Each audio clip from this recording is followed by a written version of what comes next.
అన్న నమస్కారం. నమస్తే. చాలా సంతోషం. ఇంత బిజీ షెడ్యూల్‌లో గూడా అడగంగానే మీ విలువైన టైం ఇచ్చిర్రన్న. ఎట్లున్నారు? అంతా ఫైనాన్షియల్‌గా, మెంటల్‌గా, ఫిజికల్‌గా అంతా ఓకేనా? మొదటి నుంచి పర్ఫెక్టే ఉన్నాయి. ఇప్పుడు కూడా పర్ఫెక్ట్ గానే ఉన్నాం. ఇప్పుడు ఇంకా డబుల్ యాక్సెస్ వచ్చిందేమో అనుకుంటున్నాను నేను. ఏ స్పీడ్ పెరిగిందా?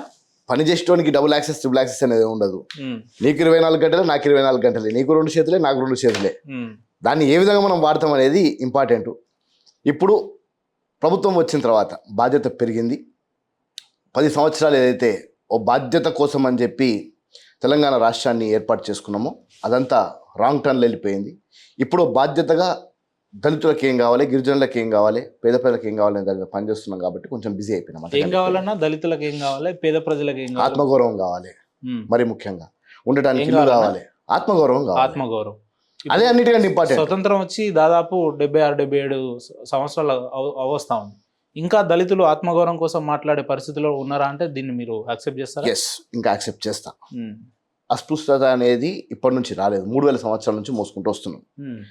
ఎప్పుడైతే దళితుణ్ణి అంటరాని వాడుగా చూడరో సమాజం, ఆనాడు స్వాతంత్రంగా స్వేచ్ఛగా ఎవడన్నా బతకొచ్చు. హ్మ్.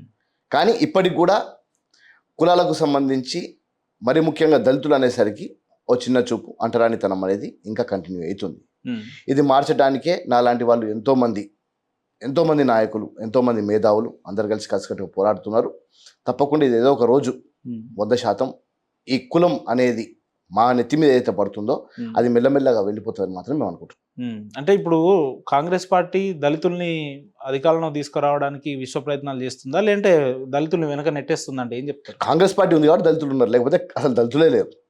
దళితులు కూడా బంగ్లాదేశ్ తరహాలో మాకు దేశం కావాలని చెప్పి పారిపోయేటోళ్ళు. కాంగ్రెస్ పార్టీ ఉంది కాబట్టి ఈ దేశంలో దళితులు ఇంకా ఇప్పటికి కూడా గర్వంగా కొంచెం స్వాతంత్రంగా బతుకుతున్నారు. కాంగ్రెస్ పార్టీ లేకపోతే, కాంగ్రెస్ పార్టీ ఆధ్వర్యంలో దళితులు స్వతంత్రంగా బతుకుతున్నారు. 100% స్వతంత్రంగా బతుకుతున్నారనే చెప్పొచ్చు. ఈరోజు కాంగ్రెస్ పార్టీ మాత్రమే దళితులకు ఒక అండగా నిల్చున్న పార్టీ. ఇంకా ఏ పార్టీలు ఉన్నాయో మీరు నాకు చెప్పండి, దాని గురించి నేను చెప్తా. అంటే నిన్ననో మొన్ననో మనం ఈ సోషల్ మీడియాలో చూసినా మీరేదో ఇదేమంటారు, ఈ రవీంద్ర భారతిలో ఒక చిన్న స్కిట్ ప్రోగ్రామ్స్ వేసారు. అక్కడ గిరిజన ఎమ్మెల్యే రామచంద్ర నాయక్ గారు ఒక వేషం వేసిర్రు, లేదంటే కేఆర్ నాగరాజ్ గారు వేసిర్రు. అంటే అక్కడ ఏం చెప్పుకొస్తున్నా నేనంటే, ఆడ దళితులు గిరిజనులు మాత్రమే స్టేజ్ల మీద డాన్సులు ఆడిచ్చిర్రు, స్కిట్లు ఆడిచ్చిర్రు, రెడ్లు వెలమలంతా కింద కూర్చొని చూస్తున్నారు. ఇది ముమ్మాటికి కింది స్థాయి వర్గాలను అవమానించడమే అనేది ఒక ప్రధానమైన నిన్న వస్తున్న వాదన. ఏం చెప్తారు? నేను ఏమంటున్నా, ఈ వాదనలు చేసేటోళ్ళు ఎవరైతున్నారో 10 సంవత్సరాలలో ఎప్పుడు కూడా అసెంబ్లీ అయిపోయిన తర్వాత క్రీడలు ఉండాలి, యాక్టివిటీస్ ఉండాలి అనే మర్చిపోయారు. ప్రతిపక్ష ఎమ్మెల్యేలతో కనీసం మాట్లాడాలన్న ఆలోచన కూడా వాళ్ళకి లేకుండే. వాళ్ళంతా దొరతనం. ఇదంతా లెజిస్లేటివ్ కౌన్సిల్ ద్వారా, అసెంబ్లీ ద్వారా ఉండే కార్యక్రమాల ద్వారా చేసేవి. ఎవరేం చేయాలంటే వాళ్ళవి చేసుకోవచ్చు. చాలా మంది నాయకులు స్పోర్ట్స్లలో చాలా అద్భుతంగా ఆడినరు, చాలా మంది పాటలు పాడినరు, చాలా మంది డాన్సులు చేసిండ్రు. ఎవరికి వచ్చేది అలా చేస్తారు. అంటే ప్రజలు ఓట్లేసి అసెంబ్లీకి పంపితే మిమ్మల్ని ఆటలు పాడుకోండి, పాటలు పాడుకోండి అందుకు that is one of the rule of legislative council.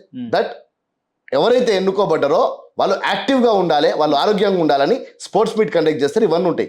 ఎందుకు అసెంబ్లీలో గత 15 రోజుల నుంచి కంటిన్యూస్గా వాళ్ళు ప్రజల గురించి మాట్లాడట్లేదా? అది చూడట్లేదా మీరు? ఒక్కరోజు స్పోర్ట్స్కి కేటాయిస్తే, ఇప్పుడు పిల్లల్ని మనం స్కూల్కి పంపిస్తాం, 7 పీరియడ్లలో పీరియడ్ గేమ్స్ ఉంటుంది. ఆ గేమ్స్ ఆడడానికి స్కూల్ పంపిస్తున్నామా అంటామా? లెజిస్లేటర్స్ యాక్టివ్గా ఉండాలి కాబట్టి that is part and parcel of the assembly sessions. వాళ్ళు ఎవరు చేయలే కాబట్టి గత ప్రభుత్వం మీకు తెలియదు. అది లెజిస్లేటివ్ కౌన్సిల్ రూల్స్ ఒకసారి తీసి చూస్తే దాని లోపల ఏమేమి చేయాలి, ఎట్లా చేయాలి, బిఎస్సీ అంటే భాగమే అది. That is one of the part of the assembly అంటున్నా నేను. 10 సంవత్సరాలు వాళ్ళు చేయలే కాబట్టి అది మనం మర్చిపోయి మరి ఇదే ఈ రూల్స్ బీఆర్ఎస్ వాళ్ళకి వర్తించదా? వాళ్ళు ఎందుకు రాలేదు? మరి వాళ్ళని ఇన్వైట్ చేయలేదా? మేము రాము అని చెప్పిండ్రు. కేటీఆర్ గారు ఓపెన్ స్టేట్ ఇచ్చారు మేము రాము అని. ఎందుకంటే వాళ్ళకి ఏ ఆటలు వచ్చో తెలుసు. వాళ్ళకి ఫామ్ హౌస్ ఆటలు ఆడుకునే ఆటలు వచ్చు, అమ్మ నాన్న ఆటలు. మేము ఆడుకునే ఆటలు వాళ్ళకి రావు. వాళ్ళు ఏం ఆటలు ఆడుకుంటారో వాళ్ళు ఆడుకొని. మీకు వచ్చిన ఆటలు ఏందో చెప్పండి. మరి మాకు అన్ని ఆటలు వచ్చు. క్రికెట్ ఆడినాం, మా ముఖ్యమంత్రి గారు మెస్సీతోనే ఫుట్బాల్ ఆడిరు. మాకు అన్ని ఆటలు వచ్చు. ప్రజలతో ఆడుకోవడం మాకు రాదు, వీళ్ళు ఆడుకున్నట్టు. మేము ఆరోగ్యంగా ఉండటానికి ఏమో మాటలు ఉన్నాయో కరెక్టే, కానీ ఇప్పుడు దళితుల్ని గిరిజనుల్ని స్టేజ్ల మీద ఆడించడం కరెక్ట్ కాదు కదా. దళితులు ఇప్పుడు నాకు పాట వచ్చేయండి, మీకు పాట రాదు, మిమ్మల్ని పాట పాడమంటే మీరు పాడతారా? ఆ ప్రీతం దళితుడు కాబట్టి పాట పాడిచ్చిర్రు అని అంటే ఊకుంటారా? స్టేజ్ లో అంతా దళితులు గిరిజనులే కదా, ఇంకెవరు చెప్పండి మరి. అందరు లెజిస్లేటర్స్ ఉన్నారు, చెప్పండి. మొత్తం 63 మంది లెజిస్లేటర్స్ ఆ హాల్లో ప్రెసెంట్ లో ఉండే 63 మంది పూర్తి స్థాయిగా. నాకు వచ్చిన ప్రదర్శన నేను చేస్తా అంటే తప్పేంది? ఎవరన్నా బలవంతంగా చేయించిండ్రా? రామచంద్ర నాయక్ గారిని శోభన్ బాబు గారిని లెక్క తయారుగామని చెప్పిరా? ఆయన అందంగా ఉంటాడు కాబట్టి సాయం శోభన్ బాబు అని ముందరకు వచ్చిడు, అలా తప్పేముంది? నాగరాజు గారు నేను ముందరకు వస్తా అని చెప్పి చేసినాడు, దాని తప్పేముంది? మా వాకిటి శ్రీగారు అన్న డైలాగులు చెప్పలేదా? మరి వాకిటి శ్రీగారు అన్న దళితుడా కాదు కదా, గిరిజనుడా కాదు కదా, అద్భుతమైన డైలాగ్ చెప్పిండు దుర్యోధన డైలాగ్. ఏ ప్రసంగం చెప్పినా మా పార్టీనే ప్రజల పార్టీ, మా పార్టీనే దళితుల పార్టీ, గిరిజనుల పార్టీ, దళితుల్ని స్పీకర్ చేసినాం, లేదంటే గిరిజనుల్ని డిప్యూటీ స్పీకర్ చేసినాం, లేదంటే సీతక్కని మంత్రి చేసినాం. ఏ ఉదాహరణ తీసుకున్నా దళితుల్ని గిరిజనులే ముందుకు పెడతాం. అవును, అంటే ఇక్కడ ఇది కుల వివక్షతో పెట్టినట్టు కాదా? 100% కాదు. ఎట్లా అంటున్నారు? ముఖ్యమంత్రి రేవంత్ రెడ్డి గారు పిసిసి అధ్యక్షుడు అయిన తర్వాత ఆయన పిసిసి అధ్యక్షుడుగా తీసుకున్న ఫస్ట్ ప్రోగ్రామ్ కూడా నేను ఎస్సీ కార్పొరేషన్ చైర్మన్ ఉండే, దళిత గిరిజన ఆత్మగౌరవ దండోరా తీసుకున్నాడు. ఈ రోజు దళిత గిరిజన ఆత్మగౌరవ దండోరా ద్వారా అటు ఇంద్రవల్లిలో నగారం మోగిస్తే రాష్ట్ర వ్యాప్తంగా వచ్చిన ఆ క్రేజ్ ద్వారా కాంగ్రెస్ పార్టీ ప్రభుత్వంలోకి వచ్చింది. ఆ ఇంపాక్ట్ తోటి అధికారంలోకి వచ్చింది.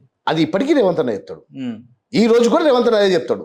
దళిత గిరిజన ఆత్మగౌరవ దండోరా నుంచి మొదలుపెట్టిన నగారా ముఖ్యమంత్రి సీట్ మీద నేను కూర్చున్నా అని చెప్పి చెప్తాడు. దాంట్లో తప్పేముంది? ఎస్ చేసినాం, స్పీకర్ని దళితుని చేసినాం, సీతక్కని చేసుకున్నాము, వివేక్ గారిని చేసుకున్నాం, దామోదర్ రాజనరసింహ చేసుకున్నాం, అడ్డూరు లక్ష్మణ్ చేసుకున్నాం. గత ప్రభుత్వంలో ఒక్కడు కూడా లేడు కదా, మేము 5 మందిని చేసుకున్నాం కదా. అది చూసి మీకు ఎందుకు బాధ? అధ్యక్ష అనడానికి నోరు రాదు కాబట్టి కేసీఆర్ పోయి ఫామ్ హౌస్ లో కూర్చున్నాడు. ఓ దళితుని అధ్యక్ష అనడం కూడా ఆయన నోట్ల నుంచి అది మహిళ లెక్క భావిస్తాడు కాబట్టి పోయి లోపల కూర్చున్నాడు, లేకపోతే వచ్చి కూర్చుంటుంటే కదా. అంత పని ఏముందని అంటున్నా పీకే పని ఫామ్ హౌస్ లా. ఇప్పుడు మాజీ ముఖ్యమంత్రిని పట్టుకొని అట్లా మాట్లాడడం కరెక్ట్ గా? మాజీ ముఖ్యమంత్రి అన్నప్పుడు ఈ రోజు ఈయన ప్రతిపక్ష నాయకుడు అండి, ఆయన డ్యూటీ చేయాలి కదా. నేను కట్టే సొమ్ము, నువ్వు కట్టే సొమ్ము తీసుకోవట్లేడా? జీతం తీసుకోవడం పని చేయాలి కదా. ఇప్పుడు నీ స్టూడియోసే ఉన్నాయి, మీ స్టూడియోలో పని చేయడానికి జీతం ఇస్తావా? నువ్వు పని చేయకపోతే నీ జీతం వస్తుందా? మీ కెమెరామెన్ జీతం వస్తుందా? మరి జీతం తీసుకొని ఇంటికి పండుతున్నా అంటున్నా నేను. మాజీ ముఖ్యమంత్రి అయితే ప్రధానమంత్రి అయితే నాకు వాదన ఏంటంటే, ఇప్పుడు ఎలక్ట్ అయిన ఎమ్మెల్యేలు అంతా నిన్న మొన్న కొత్తగా ఎలక్ట్ అయిన ఎమ్మెల్యేలు అంత పెద్ద అపార అనుభవం ఉన్న వ్యక్తి వీళ్ళ ముందు వచ్చి సమానం చెప్పేది ఏంది, మీ ఊపుదంపుడు ఉపన్యాసం కోసమా నేను వచ్చేది అని ఆయన కూడా ఒకసారి డైరెక్ట్ మాట్లాడింది. అట్లా నేనేమంటున్నా, అంత చిన్న ఎమ్మెల్యేల ముందు, ఫస్ట్ టైం ఎమ్మెల్యేల ముందు నువ్వు రాలేవు అని అనుకుంటే రాజీనామా చేసి ఇంట్లో వండుకో. శాలరీ ఎందుకు తీసుకుంటున్నావు అంటున్నా నేను. నువ్వు ఆల్రెడీ సంపాదించుకున్నావు కదా, తిననీకి తిండి లేకుండా అయితే లేవు కదా, మరి జీతం ఎందుకు తీసుకుంటున్నావు అంటున్నా నేను. నువ్వు జీతం తీసుకొని ప్రజలు కట్టిన సొమ్ము ద్వారా 1 కోటి పైన తీసుకున్నాడు అని చెప్తున్నారు వాళ్ళు. కోటి ఎక్కడండి, ఇప్పుడు 4 కోట్లు దాటింది. అంటే మిగతా అన్ని అలవెన్సులు కూడా తీసుకుంటున్నా. ఇప్పుడు నేనేమంటున్నా, కేసీఆర్ అనేటోడు ఒక్కడు కాదాడ. కేసీఆర్ అక్కడ ఉన్నందుకు ఆయనకు చుట్టుపక్కల ఉండే గన్మెన్స్ 4+4 8 మందికి జీతాలు, ఆయనకు మళ్ళీ సపరేట్ సెక్యూరిటీ, గవర్నమెంట్ వెహికల్స్, ఆయనకు అలవెన్సులు, సుమారు చూసుకుంటే 10 కోట్ల ప్రజా సొమ్ముని తిని ఫామ్ హౌస్ లో వండుకుంటుండు. అది తప్పు అని అంటున్నా. నీకు ఒకవేళ అంత చిన్నతనం అనిపిస్తే నీ పదవికి రాజీనామా చేసి నీ ప్లేస్ లో ఇంకోని గెలిపించుకో. ఇక వస్తాడంట కదా, మీకు సమయం ఇచ్చిన వచ్చేది ఇక వస్తాడు చాలా సీరియస్ ఉంటది, మేము ఫైట్ చేస్తాం, వీళ్ళు ఫైట్ అని అంటున్నాడు కేసీఆర్. కానీ ఎర్ర చేస్తారు. సీరియస్ అంటే నాకు అర్థం కాలే. కేసీఆర్ అంత కామెడీ ఎందుకు తీసుకుంటారు అన్న మీరు? కామెడీ పీస్ కాబట్టి కామెడీ తీసుకుంటామండి. 4 ఏళ్ళు ఉద్యమం నడిపి సీఎం అయిన 14 ఏళ్ళు ఉద్యమం నడిపిండు కాబట్టి జీవితాంతం నెచ్చిపోయి పెట్టుకోవాలా ఏంది? అదే 1,00,000 కోట్లు తీసుకపోయి కాళేశ్వరం నేనే ఇంజనీర్ అని చెప్పి మొత్తం ఏం చేయలే. ఏది 86,000 బుక్కులు చదివిన మహానేత ఆయన. ఎంఎస్సిలో సైకాలజీ చేసిండా, ఏమో చేసిండు కదా ఆయన. అట్లాంటి నాయకుడు ఆయన. నేనే ఇంజనీర్ని, నాకే మొత్తం తెలుసు అని కాళేశ్వరం కట్టే అది కూలిపాయి. 1,00,000 కోట్ల రూపాయలు అక్షరాల నీట మునిగే. ఇప్పుడు మీరు కూడా ఒక పెద్ద ఎత్తున ఒక ప్రాజెక్ట్ ప్లాన్ చేస్తురుగా, దాదాపు 5,000 కోట్లతోటి గాంధీ సరోవర్ అని అదని ఇదని మూసి ప్రక్షాళన ఏదో చేద్దామని ప్రయత్నం చేస్తున్నారు, కానీ మీకు అది అంతు చిక్కట్లేదు. ఎట్లా అన్నట్టు మరి? అంతు చిక్కేది ఏం లేదు. డిపిఆర్లు తయారవుతున్నాయి. 100% ప్రజలకి ఏం అవసరం ఉందో ఆ అవసరాన్ని కాంగ్రెస్ పార్టీ గాంధీ విగ్రహం ప్రజలకు అవసరమా? ఏ ప్రజలు వచ్చి మీకు రిప్రజెంటేషన్ మూసీ ద్వారా పోయేటప్పుడు మీరు ఒకసారి ఇదే ఇంటర్వ్యూ పోయి నాగోల్ దగ్గర పెట్టుకున్నాం పదండి, 10 నిమిషాలు మీరు ఇంటర్వ్యూ చేయగలిగితే నా పేరు మార్చుకుంటా. ఆ మూసీ వాసనకి మూసి వచ్చే పరివాహం మొత్తం పైనుంచి వికారాబాద్ నుంచి మొదలు పెట్టుకుంటే ఇక్కడ దాకా పైనుంచి మంచిగా ఉంటుంది. కిందికి వచ్చినాక హైదరాబాదే గబ్బు. మళ్ళీ మా నియోజకవర్గం తుంగతుర్తిలా శాలిగౌరవం పోయినాం అనుకో, మూసి నీళ్ళే తాగుతారు. తెలుసా మీకు ఈ విషయం? అంటే అక్కడ నల్గొండ ప్రాంతం అంతా ఇదే కదా, మూసి నీళ్ళే తాగుతారు, బాధితులే కదా. మూసి నీళ్ళే తాగుతారు. హైదరాబాద్లో ఉన్న గబ్బుని పూర్తిగా తీసేసి దాన్ని సుందరీకరణ చేసుకుంటూ అక్కడ వాణిజ్య కేంద్రాలు పూర్తి స్థాయిగా అక్కడ కమర్షియల్ యాక్టివిటీస్ వీటన్నిటికీ పార్కులతో పాటు కూడుకుంటూ అక్కడ ఎంప్లాయ్మెంట్ వాణిజ్య కేంద్రాలు కమర్షియల్ యాక్టివిటీస్ అంటున్నారు. ముఖ్యమంత్రి గారేమో హైదరాబాద్ పిల్లలంతా ఖాళీగా తిరుగుతున్నారు, వాళ్ళతో కూరగాయల మార్కెట్ పెట్టిస్తా, చేపల మార్కెట్ పెట్టిస్తా అంటున్నాడు. ఎంత హాస్యాస్పదంగా ఉందన్న ఇది అసలు. మా ముఖ్యమంత్రి గారు చాలా తెలంగాణ లాంగ్వేజ్లో బ్యూటిఫుల్గా మూమెంట్ చేసుకుంటూ చెప్తున్నాడు. కానీ ఎవరితోనో కూరగాయల షాపులు పెట్టేనికే ఇది చేయనికే కాదు. ఈరోజు ప్రపంచ దేశంలోనే తెలంగాణ చూసే విధంగా ఎన్నడూ లేని పెట్టుబడులు 5,62,000 కోట్ల రూపాయలు తీసుకొచ్చిన గంత ముఖ్యమంత్రి గారు. స్క్రీన్ లోనా ఆఫ్ ది రికార్డ్ లోనా ఎట్లా అంటున్నారు మీరు? ఆఫ్ ద స్క్రీన్ అని మీరు అనుకుంటున్నారు. ఫ్యూచర్ సిటీ దగ్గర ఆల్రెడీ కన్స్ట్రక్షన్ స్టార్ట్ అయినాయని నేను అంటున్నా.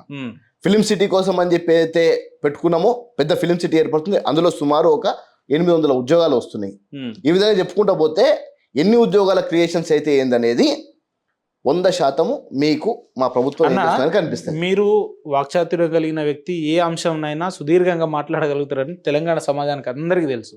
నేనేమంటున్నా అంటే ఒక్కటే ఒక అంశము కాంగ్రెస్ పార్టీ తీసుకొని సుదీర్ఘంగా దీని మీద చర్చ జరిపి సక్సెస్ఫుల్ ట్రావెలింగ్ లో ఉంది అన్నట్టు ఒక పని నాకు చెప్పండి. ఒక పథకం కావచ్చు, లేదంటే ఒక పని, ఒక అభివృద్ధి పని కావచ్చు, అది చెప్పండి నాకు.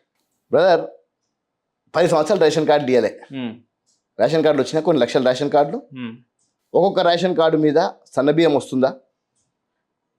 సన్నబియ్యము తిని ఈరోజు హ్యాపీగా ఉన్నారా మా పేద ప్రజలు? పాయింట్ 1. 2 లక్షల రూపాయల రుణమాఫీ చేసిన వాస్తవం కాదా? అది మీ కళ్ళ ముందర కనిపించేదే కదా.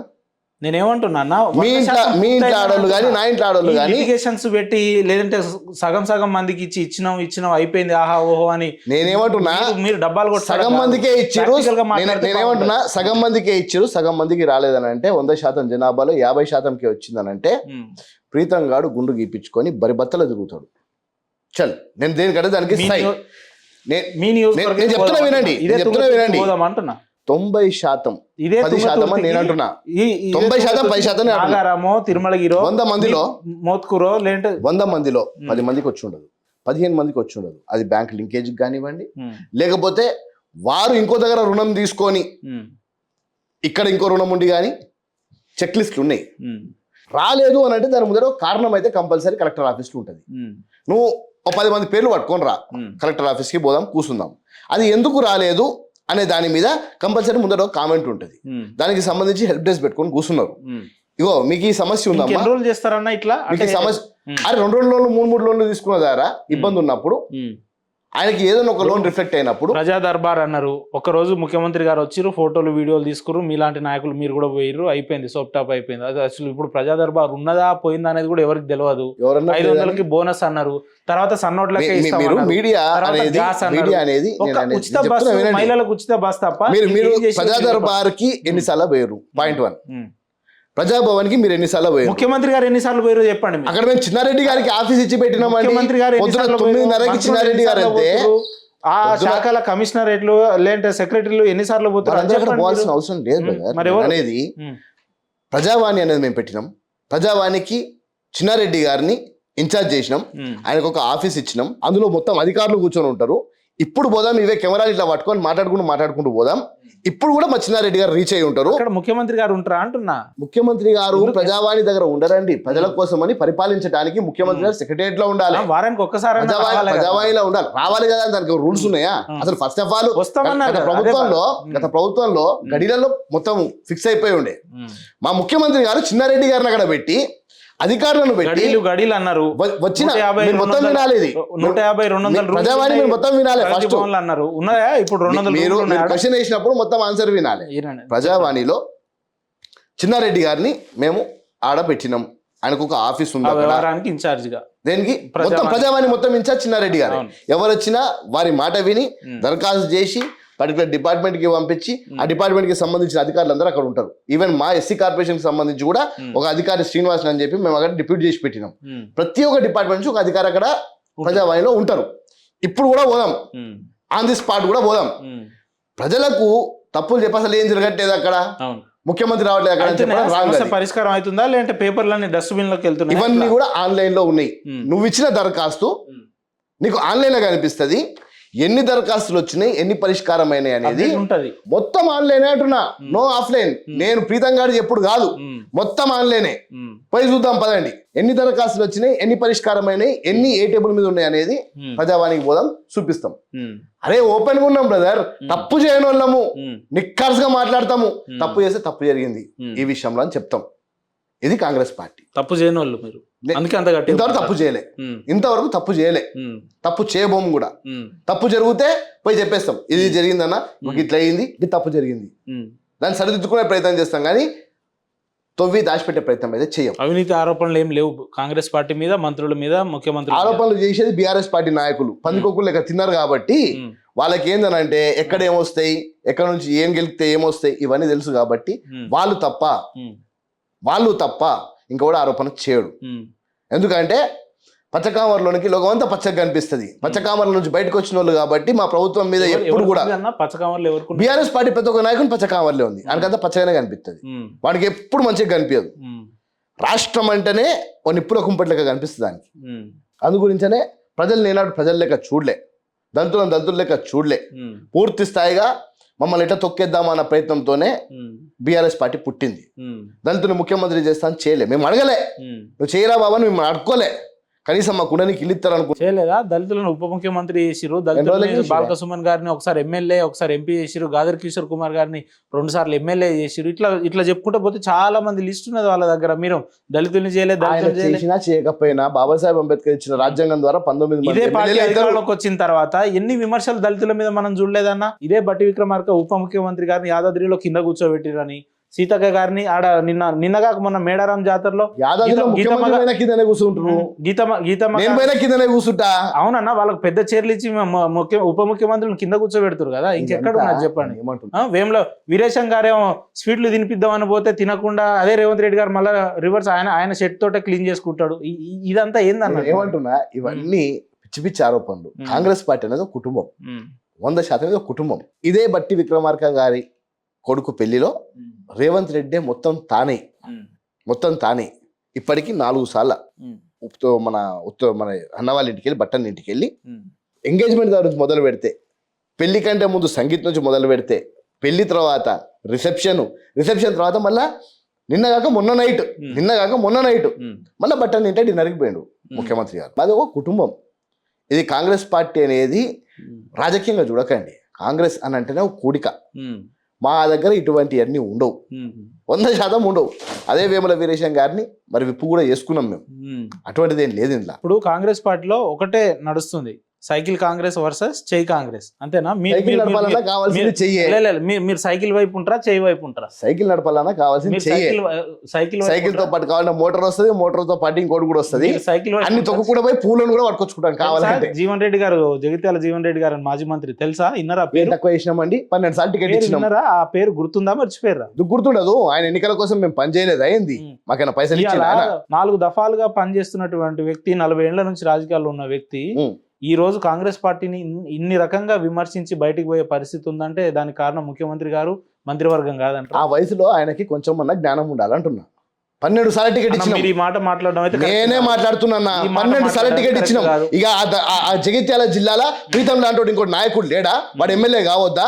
వాడు ఎంపీ కావద్దా? వాడు జెడ్పీటీసీ కావద్దా? అంటే నువ్వే ఎమ్మెల్యే ఉండాలి, నీకే టికెట్ రావాలి, నువ్వు ఓడిపోతే నీకు ఎమ్మెల్సీ ఇవ్వాలి. మీరు మాట్లాడినట్టే నేను మాట్లాడతా. ఇదే వేం నరేందర్ రెడ్డి గారిని మీరు రాజ్యసభకు పంపొచ్చు. వేం నరేందర్ రెడ్డి గారి ప్లేస్ లో వేరే కష్టపడ్డ నికార్సైన కాంగ్రెస్ కార్యకర్త వేం నరేందర్ రెడ్డి గారి క్రెడిబిలిటీ కాంగ్రెస్ పార్టీలో ఏముందండి? వేం నరేందర్ రెడ్డి గారు జోకుడు రాజకీయాలు బంద్ చేయండి. Who is Vem Narender Reddy to appoint as Rajya Sabha member? Vem Narender Reddy is the keen person to have 28 different meetings in Telangana.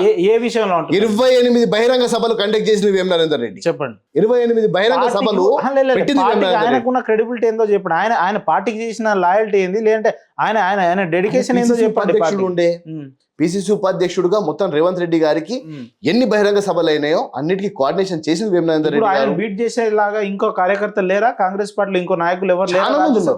చాలా మంది ఉన్నారు, చాలా అవకాశాలు కూడా ఉన్నాయి. సైకిల్ కాంగ్రెస్ అని చెప్పేది చాలా అవకాశాలు కూడా ఉన్నాయి. ఈ సంవత్సరం 3 ఎమ్మెల్సీలు ఖాళీ అవుతున్నాయి, నెక్స్ట్ సంవత్సరం 17 ఎమ్మెల్సీలు ఖాళీ అవుతున్నాయి, నెక్స్ట్ సంవత్సరం 4 రాజ్యసభలు ఖాళీ అవుతున్నాయి. ఉన్నాయే అవకాశాలు లేవంటున్నామా? వేం నరేందర్ రెడ్డి గారు మనము ఆయనని ఒక టీడీపీ నుంచి వచ్చిన వాళ్ళ లెక్కనో ముఖ్యమంత్రి గారికి సలహాదారుగా కాకుండా చూసుకుంటే, వాస్తవానికి కూడా నేను ఎస్సీ డిపార్ట్మెంట్ చైర్మన్గా ఉన్నప్పుడు జరిగిన అత్యాచారాలలో ప్రతి ఒక్క దాని లోపల ముందటున్న వ్యక్తి వేం నరేందర్ రెడ్డి గారు. జరిగిన అత్యాచారాలలోనే కాదు, అన్ని డిపార్ట్మెంట్లలో ముందుండే వ్యక్తే వేం నరేందర్ రెడ్డి అని చెప్పి రాష్ట్ర ప్రజలు మాట్లాడుతున్నారు. అన్ని శాఖలలో పైరవీలు కావచ్చు, ట్రాన్స్ఫర్లు కావచ్చు, ప్రమోషన్లు, డిమోషన్లు, ఏది కావాలన్నా వేం నరేందర్ రెడ్డి గారు ఇంటికి పోవాల్సిందే, ఆయన ఇంటి గడప దొక్కాల్సిందే, లేదంటే పనులు కావాలి. టు బి ఫ్రాంక్, నేను కూడా చెప్తున్నా, వేం నరేందర్ రెడ్డిని కాదని చెప్పి ప్రీతం గారు కూడా ఒక సంతకం పెట్టలేరని బయట నడుస్తుంది. దీనికి మీరేమంటారు? అది చెప్పండి. నేనేమంటున్నా, బీఆర్ఎస్ పార్టీ వాళ్ళు చేసే ఆరోపణలు ఇవి. సంబంధం లేదు. ప్రజలు అంటున్నారు, మీ జీవన్ రెడ్డి అంటున్నాడు అండి, మీ సీనియర్ లీడర్ జీవన్ రెడ్డి నరేందర్ రెడ్డికి ఏం సంబంధం అంటున్నాడు. అలాంటి 100 ఎగ్జాంపుల్ చెప్తున్నాడు. ఏ ప్రజలు అన్నారు కూడా చెప్తాను నేను. రేషన్ కార్డు తీసుకొని సన్న బియ్యం తినే ప్రజలు అన్నారు, రైతు రుణమాఫీ అయి సంతోషంగా ఉన్న రైతు అన్నాడు, సంక్షేమ పథకాలు అందుకొని చేసే వాళ్ళు కూడా.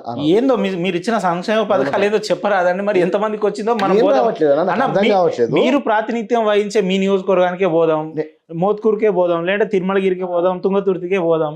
ఇప్పుడు ఎంతవరకు ఇచ్చిర్రో మీరు చెప్పండి. 200 యూనిట్ల ఉచిత విద్యుత్ ఎంతమందికి వస్తుందో చెప్పండి. ఎంతమంది? ఇప్పుడు ఎగ్జాంపుల్, నేను ఒక ఇంట్లో ఒక రెంట్లో ఉంటానండి, ఓనర్కి వస్తుందా నాకు వస్తుందా చెప్పండి. రాష్ట్రంలో 18 లక్షల కనెక్షన్స్ కి పైబడి ఉచిత విద్యుత్ వస్తుంది. రాష్ట్రంలో 18 లక్షల ఇండ్లే ఉన్నాయా? తెలంగాణ రాష్ట్రం 30 జిల్లాలలో 18 లక్షలనే ఉన్నాయా? 200 యూనిట్ల కనెక్షన్స్ వస్తున్నాయి అని అంటున్నా. ఈ మాట నిజం కాదా? పోయి నేనేమంటున్నా, డాక్యుమెంట్స్ తో మళ్ళీ ఒకసారి మాట్లాడదామా? దాని తర్వాత ఒకవేళ నేను అన్ని కరెక్ట్ గా చూపించింది అనుకోండి, దాని తర్వాత మళ్ళీ మీరు ప్రజలకు సమాధానం చెప్పాలి. ఒకటే క్వశ్చన్ నేను ఏమంటున్నా, ఇంటి ఓనర్ ఒక్కరికి 200 యూనిట్ కరెంట్ ఇచ్చి వాడు ఒక 10 ఫ్లోర్లు కట్టుకుంటే మిగతా 9 ఫ్లోర్లో ఉన్న నివాసం ఉంటున్న పరిస్థితి 10 ఫ్లోర్లు కట్టుకున్న ఎందుకు అంటున్నా నేను? హైదరాబాద్ లో ఎందుకు లేదు? సంక్షేమ పథకాలు అనేవి చెప్పండి మరి, ఏదో ప్రజలకు వస్తాయన్న. ఉచిత కరెంట్ 10 ఫ్లోర్లు కట్టుకున్నోనికి వాడికి ఎందుకు? అందులో కూడా రెంట్స్ ఉంటారు కదా, అందులో కూడా ఇప్పుడు నిమ్న వర్గాలు టెనెంట్స్ ఉన్నప్పుడు నువ్వు ఇల్లు కట్టుకున్నా, నేను ఇల్లు కట్టుకున్నా, నేను టెనెంట్స్ కి ఇచ్చేటప్పుడు సపరేట్ మీటర్ అని పెట్టుకోవాలి. సపరేట్ మీటర్ పెట్టుకోకుండా మొత్తం దానికి ఇస్తే 200 యూనిట్ దాటితే ఎవరికి కూడా రాదు. ఆయన ఫస్ట్ ఆఫ్ ఆల్ టెనెంట్స్ 500కే గ్యాస్ అన్నారు, మీరు మధ్యలో కట్ చేయొద్దు, మీరు మధ్యలో కట్ చేయొద్దు, ఒక నిమిషం ఉండండి. నేనే ఓ 10 అంతస్తులో ఇల్లు కట్టినప్పుడు 10 మీటర్లు తీసుకొని వాళ్ళకి ఇవ్వాలి. ప్లస్ నేను ప్రభుత్వానికి ట్యాక్స్ కట్టాలి. ఏ విధంగా? రెంట్స్ ఇస్తున్నాం కదా, రెంటల్ ఇన్కమ్స్ మొత్తము దాన్ని కంప్లీట్గా డాక్యుమెంట్ చేసుకోవాలి, నీతో రెంటల్ అగ్రిమెంట్ చేయించుకొని నీకు వచ్చే డబ్బులను నేను బ్యాంక్లో తీసుకోవాలి, బయటగా తీసుకునే లేదు. నువ్వు టెనెంట్గా ఉంటున్నావు కాబట్టి నీకు 200 ఉచిత విద్యుత్ రావట్లేదు అనడం తప్పు. నీ ఓనర్ని పట్టుకొని నాకు రెంటల్ అగ్రిమెంట్ నాకు మొత్తం పూర్తి స్థాయిగా డాక్యుమెంటేషన్స్ ఇవ్వని మీరు అడగాలి. మీరు అడగకుండా ప్రభుత్వం మాకు ఇవ్వట్లేదు అని మమ్మల్ని అంటే ఎట్లా నాకు అర్థం కాదు. హైదరాబాద్ లో మీరు ఉచిత విద్యుత్ గురించి మాట్లాడుతున్నారు. హైదరాబాద్ లో ఏసీ లేని ఇల్లుందా, ఫ్యాన్ లేని ఇల్లుందా, కూలర్ లేని ఇల్లుందా? 200 యూనిట్లు తప్ప తక్కువ. హైదరాబాద్ లో ఎన్ని స్లమ్స్ చూపించాలి మీకు? ఎంత రోజుకు 3 పూటలు కాదు, ఒక్క పూట తింటే చాలనుకునే వ్యక్తులు ఎంతమందిని చూపించాలి? గరీబులను ఎంతమందిని చూపించాలి? మీరు ఎంతసేపు జూబ్లీ హిల్స్, బంజారా హిల్స్ లెక్కలు చెప్పకండి, మాదాపూర్, అమీర్పేట లెక్కలు కూడా చెప్పండి. మీరు ఆల్రెడీ మేము ఇస్తున్నాము అని అంటున్నాం. అక్కడ కూడా పోయి చూద్దాం.